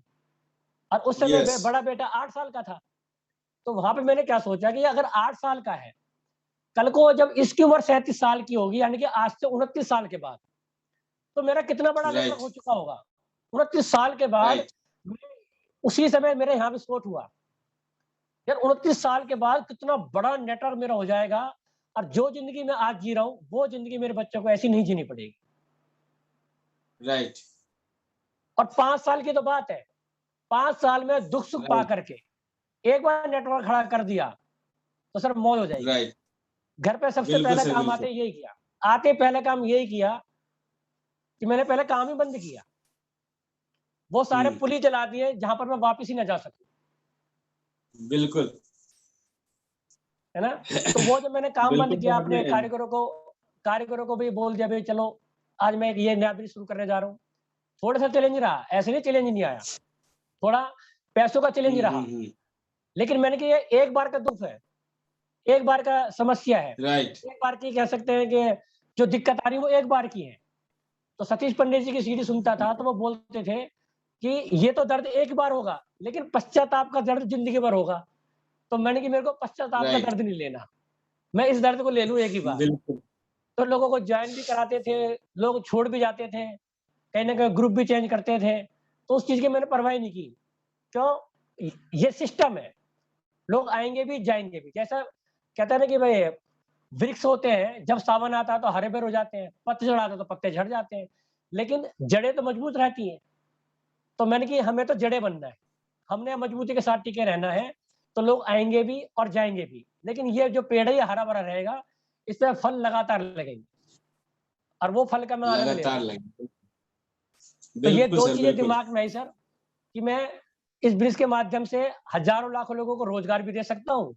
अगर दुनिया से गए तो ये आईडी बच्चों के नाम ट्रांसफ़र हो जाएगी। ये 2 बातें सोच करके मैं ब्रिज में आ गया। तो लोगों को रोज़गार भी दे दिया राइट, और अपना काम भी बन गया, है ना? नेटवर्क भी खड़ा कर लिया। बिल्कुल, अब मेरे पास दोनों चीज़ें हैं, है ना? अब और वो तो उस समय सोचता राइट, था कि भई नेटवर्क होगा, है ना? अब उसके अंदर फ़िटनेस भी आ गई, हम फिट भी हो गए। आप राइट, जैसे लोगों से मिलना नहीं होता था, बहुत राइट, सारे हिंदुस्तान में नेटवर्क भी बन गया और हमारे रिलेशन राइट, एक दिन का नहीं है। हमारा जो रिलेशन है वो पीढ़ी दर पीढ़ी चलने वाला है। तो यहाँ पर टीम का पीढ़ी बहुत दर बड़ा पीढ़ी महत्व चलने है। वाली है। आप और मेरा जो रिलेशन है वो हम तक सीमित नहीं है। मेरे बच्चे आपके बच्चे के लिए भी काम करेंगे और आपके बच्चे मेरे बच्चे के लिए भी काम करेंगे, क्योंकि ये आईडी जो है, ये आईडी बिल्कुल नहीं सर, मरेगी। बिल्कुल हम दुनिया से जा सकते हैं 60-70 साल के बिल्कुल बाद, लेकिन ये आईडी तो चलेगी। बिल्कुल, तो यहाँ पर ये रिलेशन आईडी में चलेगी। हमें बहुत, हाँ, रिलेशन हमारे यहाँ बहुत मजबूत होने चाहिए।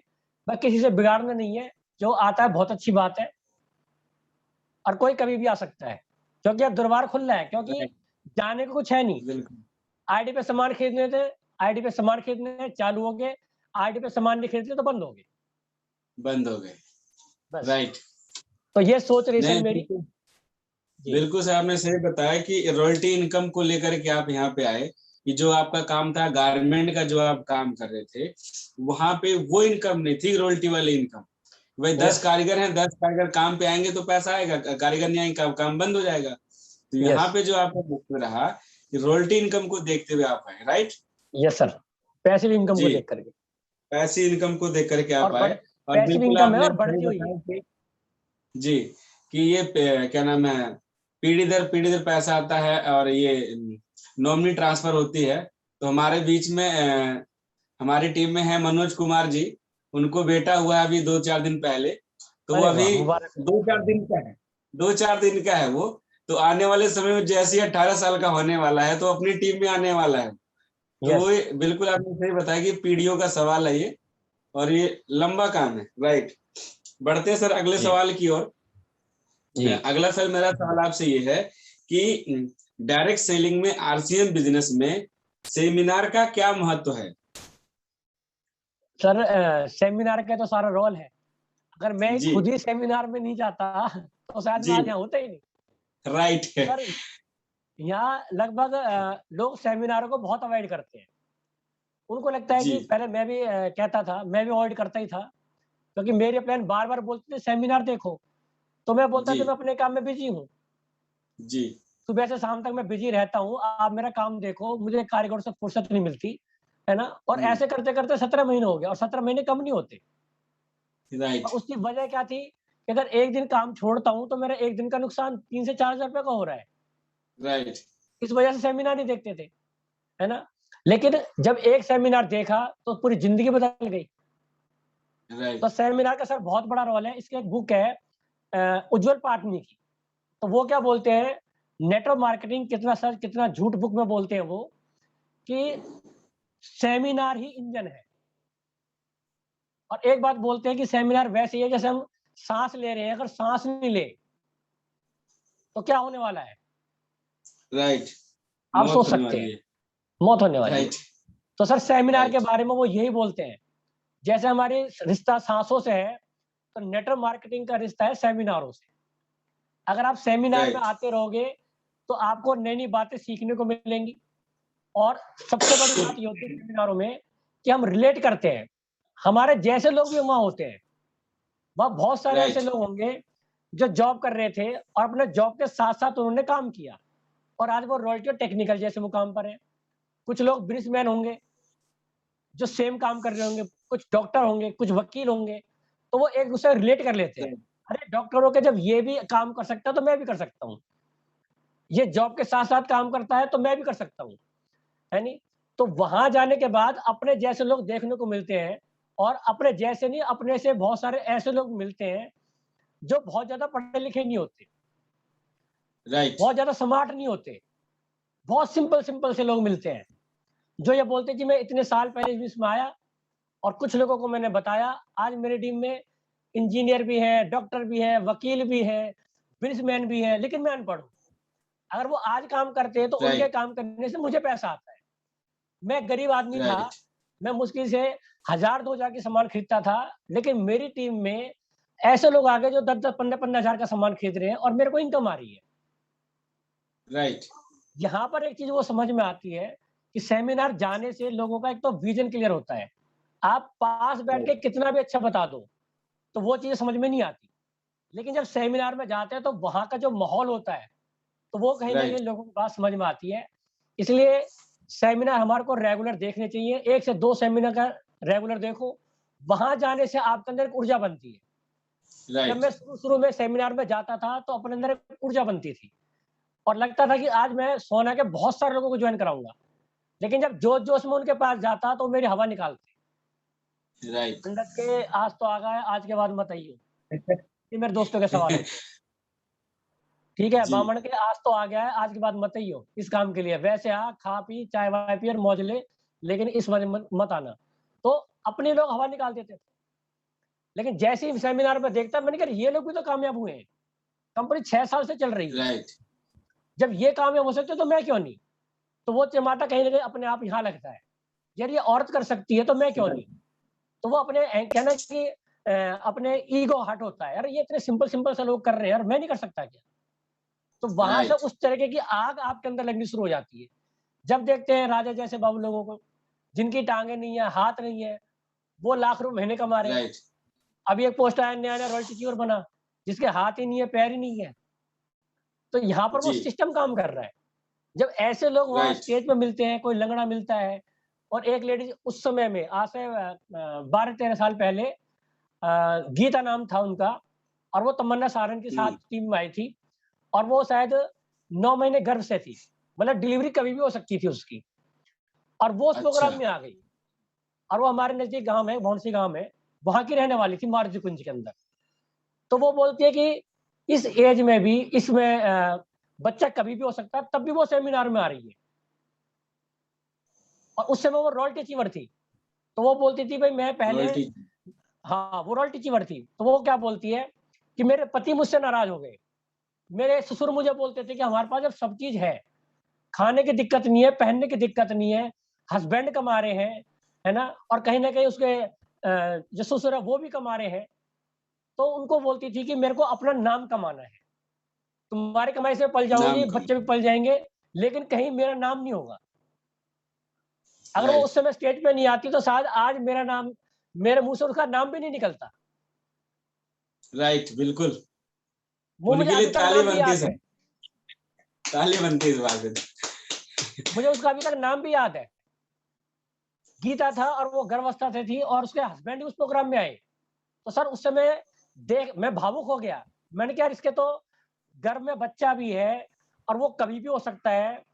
उसके पति साथ में थे, उसके ससुर साथ में नहीं थे, और मैंने कहा तब ये काम कर गई, तब ये रॉयल्टी चीवर बन गई। तो मेरे अंदर एक जोश बना, मैंने कहा यार वो गर्भावस्था में होकर के मीटिंग में जा सकती है, क्या मैं नहीं जा सकता क्या? मैंने कोई राइट। मीटिंग नहीं छोड़ी सर। मैंने बाइक पे जा करके 7 बार तो जयपुर में जाके मीटिंग देखी है। मित्तल जी का फोन आता, सुरेंद्र जी की मीटिंग है जयपुर में, तो सोने से बाइक में किक मारता और सीधा मिलता मैं जयपुर। जहां यस। की मुझे मीटिंग में बोल गया बाइक से जयपुर जाना, तो लोगों ने पागल ही माना मेरे को। जिस भी मीटिंग के लिए बोल गया बिल्कुल सर। मैं उस मीटिंग में पहुंच गया। मैंने कभी बट परंतु किया ही नहीं। भीलवाड़ा के लिए बोले, भीलवाड़ा गया, क्योंकि सक्सेस मेरे को होना है। जब और राइट। एक फायदा और है, आप लोग ध्यान से सुनने इस बात को, एक फायदा और होता है, जब आप मीटिंग में जाते हो तो वहां की जो एक्साइटमेंट है वो आप लोगों पे बिखेरने वाले हो।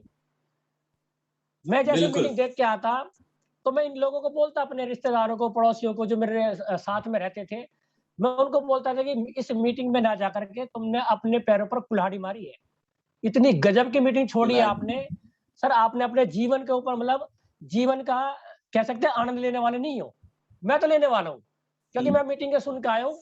तो ये काम तो मुझे करना ही करना है, लेकिन आप नहीं करोगे तो आपका जीवन देख लो कैसे जाने वाला है। क्योंकि आज की मीटिंग बिल्कुल। मिस करके आपने बहुत बड़ा कह सकते हैं कि अपने पैर पे कुल्हाड़ी मारी है। तो वो मुझसे पूछते कि ऐसे क्या बात है? मैंने कि ये मैं बता देता तो मैं तुम्हारे को सेमिनार में ले जाने के लिए बोलते ही क्यों? तो मेरी बात मान बिल्कुल। के काम ही नहीं करते क्या? तो अगली बार तैयार बिल्कुल। रहना और चलना है मीटिंग में। फिर वो तैयार होते हैं, मीटिंग में जा करके उनके अंदर वही फीलिंग आती जो मेरे अंदर आती। बिल्कुल। मैं भीलवाड़ा सर 3 बसों को ले गया भर के भीलवाड़ा। यस। वर्मा जी भी गए थे भीलवाड़ा हमारे साथ। यस। अब वो यस आगे सर। तो थी कि 3-3, जहां मैं पहले बिल्कुल। 1 से 2 लोगों को ले जाने में असमर्थ रहा, वहां जाकर के 3 दिन गाड़ी भीलवाड़ा ले गए। यस। एनिवर्सरी 6 जो एनिवर्सरी रही हमारी रेवाड़ी की, उसमें बस भर के ले गया। विवाद बस करी थी मैंने, और 22 यस। लोगों लेके गया था, जबकि टिकट ली थी 60 लोगों ने। तो वो मुझे पता है कि मैंने कैसे पे किया है। काम धंधा मेरा बंद है, पेमेंट कहाँ से लाता? तो इतना पागलपन तो चाहिए। वो थोड़े दर्द हैं, वो बिल्कुल सेमिनार की वजह से मैं वो कर पाया। तो अभी 23 तारीख का प्रोग्राम आ रहा है। अब हमारे बड़े प्रोग्राम शुरू हो गए हैं रामकृष्ण जी का, जिनका बहुत जबरदस्त प्रोग्राम होने जा रहा है, और ये 2 साल के अंदर ही हमारा पहला प्रोग्राम पलवल में हो रहा है, और एक प्रोग्राम उनका गुड़गांव में भी है। तो इन प्रोग्रामों को मिस नहीं करना, और हमारे गेट गुरुदेव के लिए ताली तो बनती है। उनका बहुत बड़ा सहयोग रहा है रामकृष्ण जी का, और उनका 23 तारीख का प्रोग्राम है। आप मेरी तरफ से सभी लोग इनवाइटेड हैं, और बहुत मजा आने वाला है, बहुत मजा आने वाला है। ये पूरा परिवार है, आप हमारा परिवार हो, और मैं अपने परिवार को हमेशा अपने बच्चों की तरह प्यार करता हूँ। मैं चाहता हूँ आप भी सक्सेस हो जाओ, और मैं आपके साथ। 14 साल से तो मैंने किसी को छोड़ा नहीं, किसी ने मुझे छोड़ दिया तो बात अलग है, लेकिन जिसने मेरा अपना हाथ पकड़ा दिया, मैं उसे छोड़ने वाला नहीं। तो अपना हाथ मुझे पकड़ा के रखना। बिल्कुल, मैं तुम्हारा पकड़ूंगा, है ना? अपना हाथ मेरे हाथ में दे देना। कहानी आती है ना कि बच्ची यार बाप की कहानी आती है, बस वो आप समझ गए हो। आप अगर बच्चा बाप का हाथ पकड़ता है तो चांस रहते हैं वो छोड़ दे, है ना? तो अपना हाथ मुझे पकड़ा देना, मैं छोड़ने वाला नहीं। जी सर, बिल्कुल। वीडियो का सवाल है जी, तो सेमिनार सर बिल्कुल देखनी चाहिए सभी। जी सर, बिल्कुल सर, आपने ये बहुत अच्छा क्लियर किया कि सेमिनार में हमें क्यों नहीं जाना चाहिए। सेमिनार में हमें इसलिए जाना चाहिए, वहां पे हम हमारे जैसे लोग, जैसे डॉक्टर, वकील, बिजनेसमैन, अनपढ़, ऐसे लोग रहते हैं, उनका सामना होता है, तो हमें पता चलता है। राइट, ये बहुत अच्छे से आपने क्लियर किया कि हमें सेमिनार में क्यों जाना चाहिए। राइट, बढ़ते सर अगले सवाल की ओर।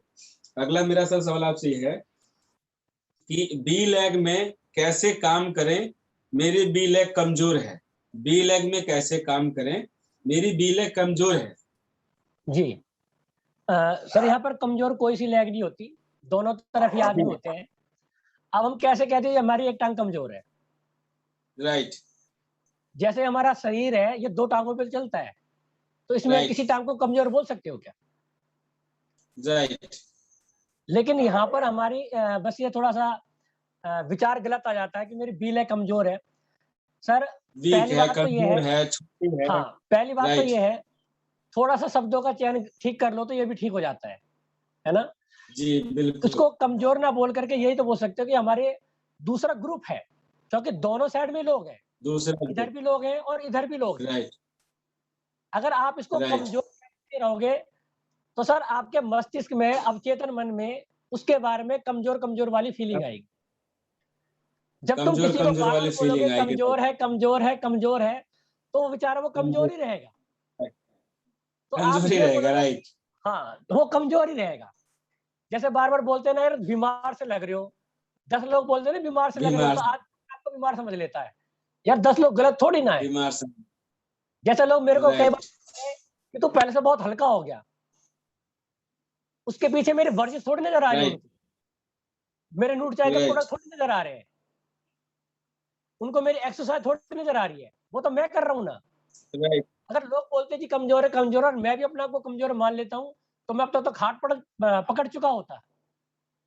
तो सर ये बात कहना बंद करो, ये कहना बंद करो कि मेरी बी ग्रुप नहीं चल रहा है या बी ग्रुप कमजोर है। अब आप उल्टा सोचना शुरू करो। बिल्कुल। जो हमारा बच्चा पोलियो ग्रस्त हो जाता है तो हम क्या करते हैं? हम उसकी टांग की सेवा करते हैं ना। फोकस कहाँ होता है हमारा? राइट।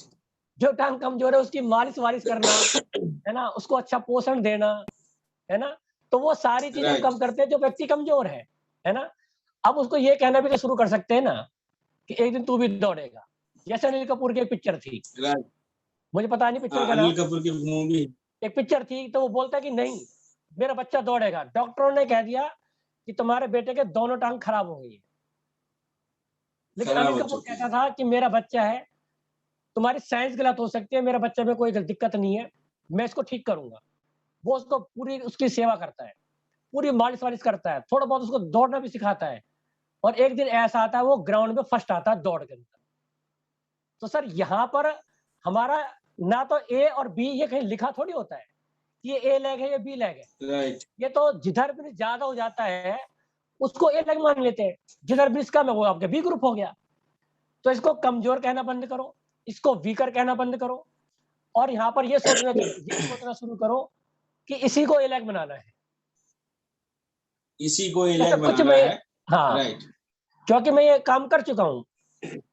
जो पहले मेरे एक ग्रुप में चल रहा था, तो मैंने सेकंड ग्रुप पे फोकस किया, आज वो बहुत बड़ा हो गया है, ग्रुप तो मेरा ही। राइट, अब फिर चैलेंज ले लिया, कोई बात नहीं, अब मैं इस ग्रुप को बड़ा करूंगा।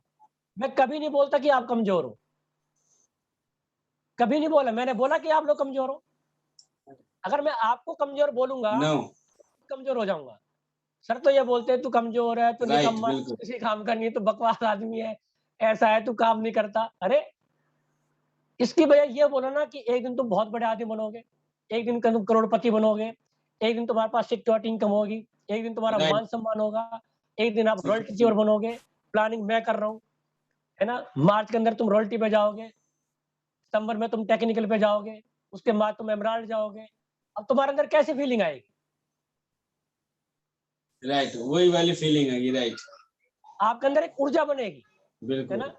तो आपने जो बातें करनी, राइट, किसी को कमजोर कहने वाली बातें नहीं करनी। आपको क्या बोलना है उसी ग्रुप में कि एक दिन इस ग्रुप को मुझे उस ग्रुप से आगे लेके जाना है। और ऐसे कुछ लोग टारगेट ले चुके आगे हैं, लेके जा, मैं राइट, टारगेट ले चुका हूँ कि इस ग्रुप को मुझे उस ग्रुप से आगे लेके जाना है। तो मेरी प्लानिंग चेंज होगी नहीं होगी, राइट, मेरे एक्शन बिल्कुल, बढ़ेंगे नहीं बढ़ेंगे, मेरी प्लानिंग भी बिल्कुल, चेंज होगी, मेरे एक्शन भी बढ़ेंगे, मेरे काम करने का तरीका भी चेंज होगा, मेरे सोचने का तरीका बदलना चाहिए। पहले अपनी सोच को बदल दो कि आज के बाद राइट, बीकर कहना बंद करो। दोनों बच्चे मेरे हैं, दोनों ही मस्त है, दोनों की अपनी अपनी क्वालिटियां हैं। कभी ये बड़ा होगा, कभी ये बड़ा होगा। जब वो बड़ा होगा तो उधर जाके काम कर लेंगे, ये बड़ा होगा तो इधर आके काम कर लेंगे।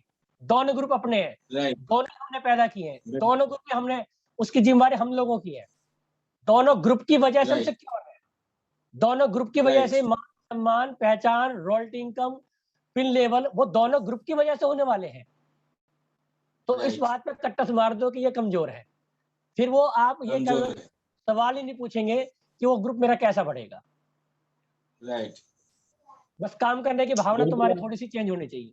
तो सर ये जी, वीकर या कमजोर है तो ये बढ़नी शुरू हो जाएगी।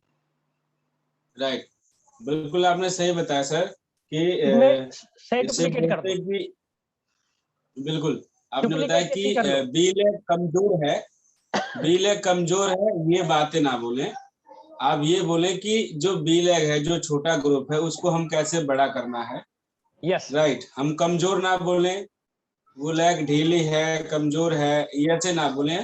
हम ये बोले कि उसको हमें कैसे आगे लेके जाना है। Right, yes. क्योंकि दोनों ग्रुप हमारा ही है। अगर हम कमजोर बोलेंगे तो कमजोर होंगे। राइट, जो हमारी औचित्य मन की शक्ति हमारी बोलेगी वही होगी। राइट, बिल्कुल सर। यस बढ़ते अगले सवाल की ओर बढ़ते हैं। जी। बिल्कुल सर, ये सवाल है लोगों के, तो मैंने ये लिखे हैं ताकि सोच कैसी होती तो वो वैसे मैंने लिखा है। जी जी लास्ट सर, ये 15वां सवाल आपका है सर। ये लास्ट सवाल सर आपका है ये कि एक स्टेशन को कैसे बिल्ड करें। जी एक स्टेशन को कैसे बिल्ड करें। कई बार ये होता है कि लोगों को ये नहीं पता कि स्टेशन कौन सा है, और स्टेशन मालूम हो गया तो ये नहीं पता चलता कि इसको बिल्ड कैसे करना है। बिल्ड करते समय में ध्यान क्या क्या देनी है। तो सवाल मेरा सर आपसे ये है कि एक स्टेशन को कैसे हम बिल्ड करें। जी। सर इसके लिए भी सतीश पंडित जी के एक बहुत शानदार ऑडियो सीडी है, आउट ऑफ टाउन ग्रुप। तो आउट ऑफ टाउन ग्रुप में यस, वो सारी चीजें उन्होंने बताई हुई है ना। किसी भी स्टेशन को यस, बिल्ड करने के लिए हमारे को एक ऐसा व्यक्ति चाहिए जो सीरियसली इस बिजनेस को करना चाहता है। एक व्यक्ति की जरूरत है, एक व्यक्ति से एक स्टेशन आपका बड़ा हो सकता है। बातें सर वही है कि हमको उस व्यक्ति को स्टेशन से अटैच करना है, सिस्टम से अटैच करना है। अब जैसे हम बहुत सारे स्टेशन मैंने डेवलप किए, शुरू से मैं विशाखापट्टनम में डेवलप किया, एमपी में डेवलप किया, अपने होडल है, पलवल है, ऐसे बहुत सारे स्टेशन यस, है जहां पर हमने यस, उसमें सतीश पंडित जी बोलते हैं 7 वीक पर वीक, यानी कि 7 सप्ताह लगातार जाओ। हर सप्ताह वहां जाकर के आपने एक मीटिंग रखनी पड़ेगी आपको, क्योंकि स्टेशन वैसे बिल्ड नहीं होते। अगर मैं सोहना के Right. स्टेशन में इसकी भी पहले मेरा स्टेशन यही है सोहना में। तो यहाँ पर मैं क्या करता था, एक वीकली मीटिंग कराता था हर बुधवार। तो Yes. उसमें होता क्या है, जैसे आप कोई नया स्टेशन डेवलप करोगे तो उसमें एक व्यक्ति अपने 2 4 5 लोगों को बुलाएगा स्टार्टिंग दौर में, राइट है। उसमें कुछ लोग आएंगे, कुछ लोग नहीं भी आएंगे, लेकिन आपने क्या बोलना है कि सर एक बार स्टार्ट कर दिया, अब लोग आते हैं या नहीं आते आप चिंता मत करो, हम अगले सप्ताह फिर आ रहे हैं। Yes. चाहे वो 2 लोग आए चाहे 10 लोग आए, लेकिन आपने लगातार मीटिंगें रखनी है। किसी भी स्टेशन Yes. को बिल्ड करने का सबसे आसान तरीका है वहां की होम मीटिंग। होम मीटिंग भी Yes. आपकी वो वीकली होनी चाहिए, Yes. Weekly meeting. और Weekly. कहीं ना कहीं हाँ वीकली मीटिंग होनी चाहिए, जहां पर सतीश पंडित जी के सीडी हाई स्पीड, उसमें भी यही बातें हैं। तो दोनों बातें आपकी क्लियर होती हैं। सतीश पंडित जी बोलते हैं कि जब हम कहीं होम मीटिंग करते हैं या कोई किसी भी स्टेशन पे आपकी होम मीटिंग हो रही है, तो वहां पर जो व्यक्ति होम मीटिंग कराता है तो वो कहीं ना कहीं 1 सप्ताह तक कहीं ना कहीं लोगों को प्लान भी देगा। वो कहीं ना कहीं लोगों को Yes. प्लान भी, तो वो क्या बोले कि Yes. जैसे मान लो कोई व्यक्ति आपको प्लान दिखाने आया है ना, तो आपसे Yes. क्या बोलेगा, वो आपको प्लान दिखाता है 5-7 मिनट के बाद, 5-10 मिनट में आपका प्लान खत्म करता है, सारी चीज बता दी, कंपनी कहाँ की है, प्रोडक्ट क्या है, प्लान क्या है, सब बता दिया। तो लास्ट में एक बात और ये बोल दे कि भाई इस डेट में या इस वार को, जैसे हमारे सोमवार से लेकर के मंडे टू लेकर के संडे तक का है, तो आप बोले कि हर सोमवार की शाम को 8 बजे यहाँ पर मेरी अपलाइन आती है, जिनको Yes. इस बिजनेस के बारे में मेरे से अच्छी जानकारी है। Yes. तो आपको पूरी जानकारी आपको वहां मिलेगी। अगर सारी Yes. जानकारी आप दे दोगे तो आपकी होम मीटिंग नहीं होंगी।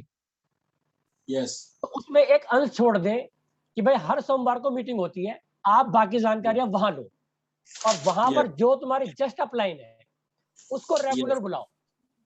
जस्ट अपलाइन आपके पास रेगुलर आए। अगर Yes. वो 7 सप्ताह आपने काम कर दिया तो वो स्टेशन बड़ा होना मजबूरी बन जाएगा। लेकिन बात Yes. वही है कि लोग उस चीज पर काम नहीं करते। उनको लगता है कि ये बंदा एक्साइटेड है, उधर भागना शुरू कर दिया, ये बंदा Yes. एक्साइटेड है, उधर भागना शुरू कर दिया, तो स्टेशन डेवलप नहीं होते। पहले एक Yes. व्यक्ति को तैयार कर लो कि हाँ सर मैं काम करूंगा, आज से मुझे अच्छा लग रहा है, मुझे काम करना है, तो वहां पर वीकली मीटिंग आप सेट कर दो तो वो स्टेशन अपने आप डेवलप हो जाएगा। क्योंकि एक बार में नहीं आते, क्योंकि मैंने यहाँ पे स्टार्टिंग में किया, 2-4 लोग आए, फिर बुधवार को बुलाए, अपनी अपलाइनें मैंने Yes. चेंज की। कभी मैं कश्मीर नेहरा जी को बुलाता, कभी BC सिंह जी को बुलाता, Yes. कभी मैं मित्तल जी को बुलाता, कभी महेंद्र अगर जी आते, फिर राजेश अग्रवाल जी आते, BK सिंह जी आते। तो मैं ऐसे हर बुधवार को किसी न किसी प्लान को चेंज भी करता। तो पहले 2-4 लोग आ रहे थे, फिर 5-7 हुए, फिर 10-15 हुए, फिर कमरा छोटा पड़ा, फिर बड़ा हॉल छोटा पड़ा, फिर पूरी छत पे 100-100 लोग आने लगे। और मजे की बात है, सुनील Yes. वर्मा जी गवाह हैं, लोग जैकेट बना करके आते। हम लोगों की सबसे पहले जैकेट बनवा देते, आज से काम करना है तो Yes. सबसे पहले ड्रेस कोड में आ जाओ। Yes. उनकी जैकेट 600 रुपए का मिलता था, और 5 ज्वाइनिंग पे या 4 ज्वाइनिंग पे एक हम उनको गिफ्ट कर देते 500 रुपए की जैकेट। Yes. तो लोग जैकेट टाई बिल्कुल एकदम कस कसा करके फिर मीटिंग होती। तो 100 लोग, अब सोचो सर, 100 लोग होम मीटिंग में, मेरी छत भर जाती, पूरे मोहल्ले में ऐसे बाइक Yes. खड़ी होती। लेकिन स्टार्टिंग कैसे हुई? Yes. मैंने स्टार्टिंग की कि हर बुधवार को होगी, चाहे आओ अच्छी बात है, नहीं आओगे तो मेरा प्लान तो आगे बैठेगी। और मैं बोलता था कि यार एक व्यक्ति 150 किलोमीटर से आ रहा है, तुमसे 4 कदम नहीं आया जाता भाई। लोग इतनी Right. दूर से आ रहे हैं तो तुम्हारे को तो यहीं तक ही आना है। अगर तुम्हारे को अच्छा ना Right. मिलेगा तो मत करना, मेरी इज्जत तो रख ले भाई। बिल्कुल तो ये तो बोल ही सकते हैं ना, बिल्कुल। अपने यार दोस्तों से इतना तो कह ही सकते हैं ना।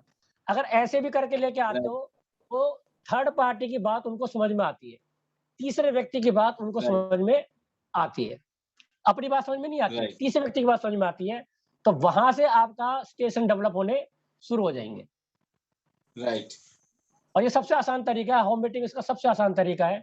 टूल का सबसे ज्यादा इस्तेमाल करो, जैसे आउट ऑफ टाउन ग्रुप में बताया सतीश पंडित जी ने कि भाई मैं जयपुर जाता हूँ, और हर बार तो मैं जयपुर नहीं जा सकता, लेकिन उनको मैं Right. टूल तो दे सकता हूँ कि वो हमारी गैर हाजिरी में वो टूल काम करेंगे। और आजकल तो Right. टूल हमारे व्हाट्सएप पे ही हो जाते हैं। मैं किसी को ये Right. वीडियो दिखा दो, है ना, PDF फाइल बना दी, 2 कार्डों की मैंने PDF फाइल बना दी है, उसका प्रिंट आउट Right. निकालो, लोगों से हमारी बात करा दो। ठीक है, बिल्कुल। अब तो जूम मीटिंग आ गई, आप जूम मीटिंग अपने Right. होम मीटिंग के रूप में ले सकते हो। जो बहुत दूर बैठे हैं वो सप्ताह में एक बार सेट कर ले, कि भाई हर मंगलवार की शाम को 7 बजे जूम मीटिंग होगी, ये हमारी होम मीटिंग का काम करेगी। जो बाहर रहते हैं, जो दूर-दूर लोग रह रहे हैं, वो इसे होम जूम मीटिंग को होम मीटिंग के रूप में करा सकते हैं। राइट, हाँ बिल्कुल सर। जी। बहुत बहुत धन्यवाद सर, आपसे मिलके बहुत अच्छा लगा और आपने बहुत सारे सवालों के जवाब दिए। स्टेशन की बात हुई, टूल की बात हुई, विजन की बात हुई और बुक की बात हुई, रॉयल्टी इनकम की बात हुई, बहुत सारे लोगों ने सुना।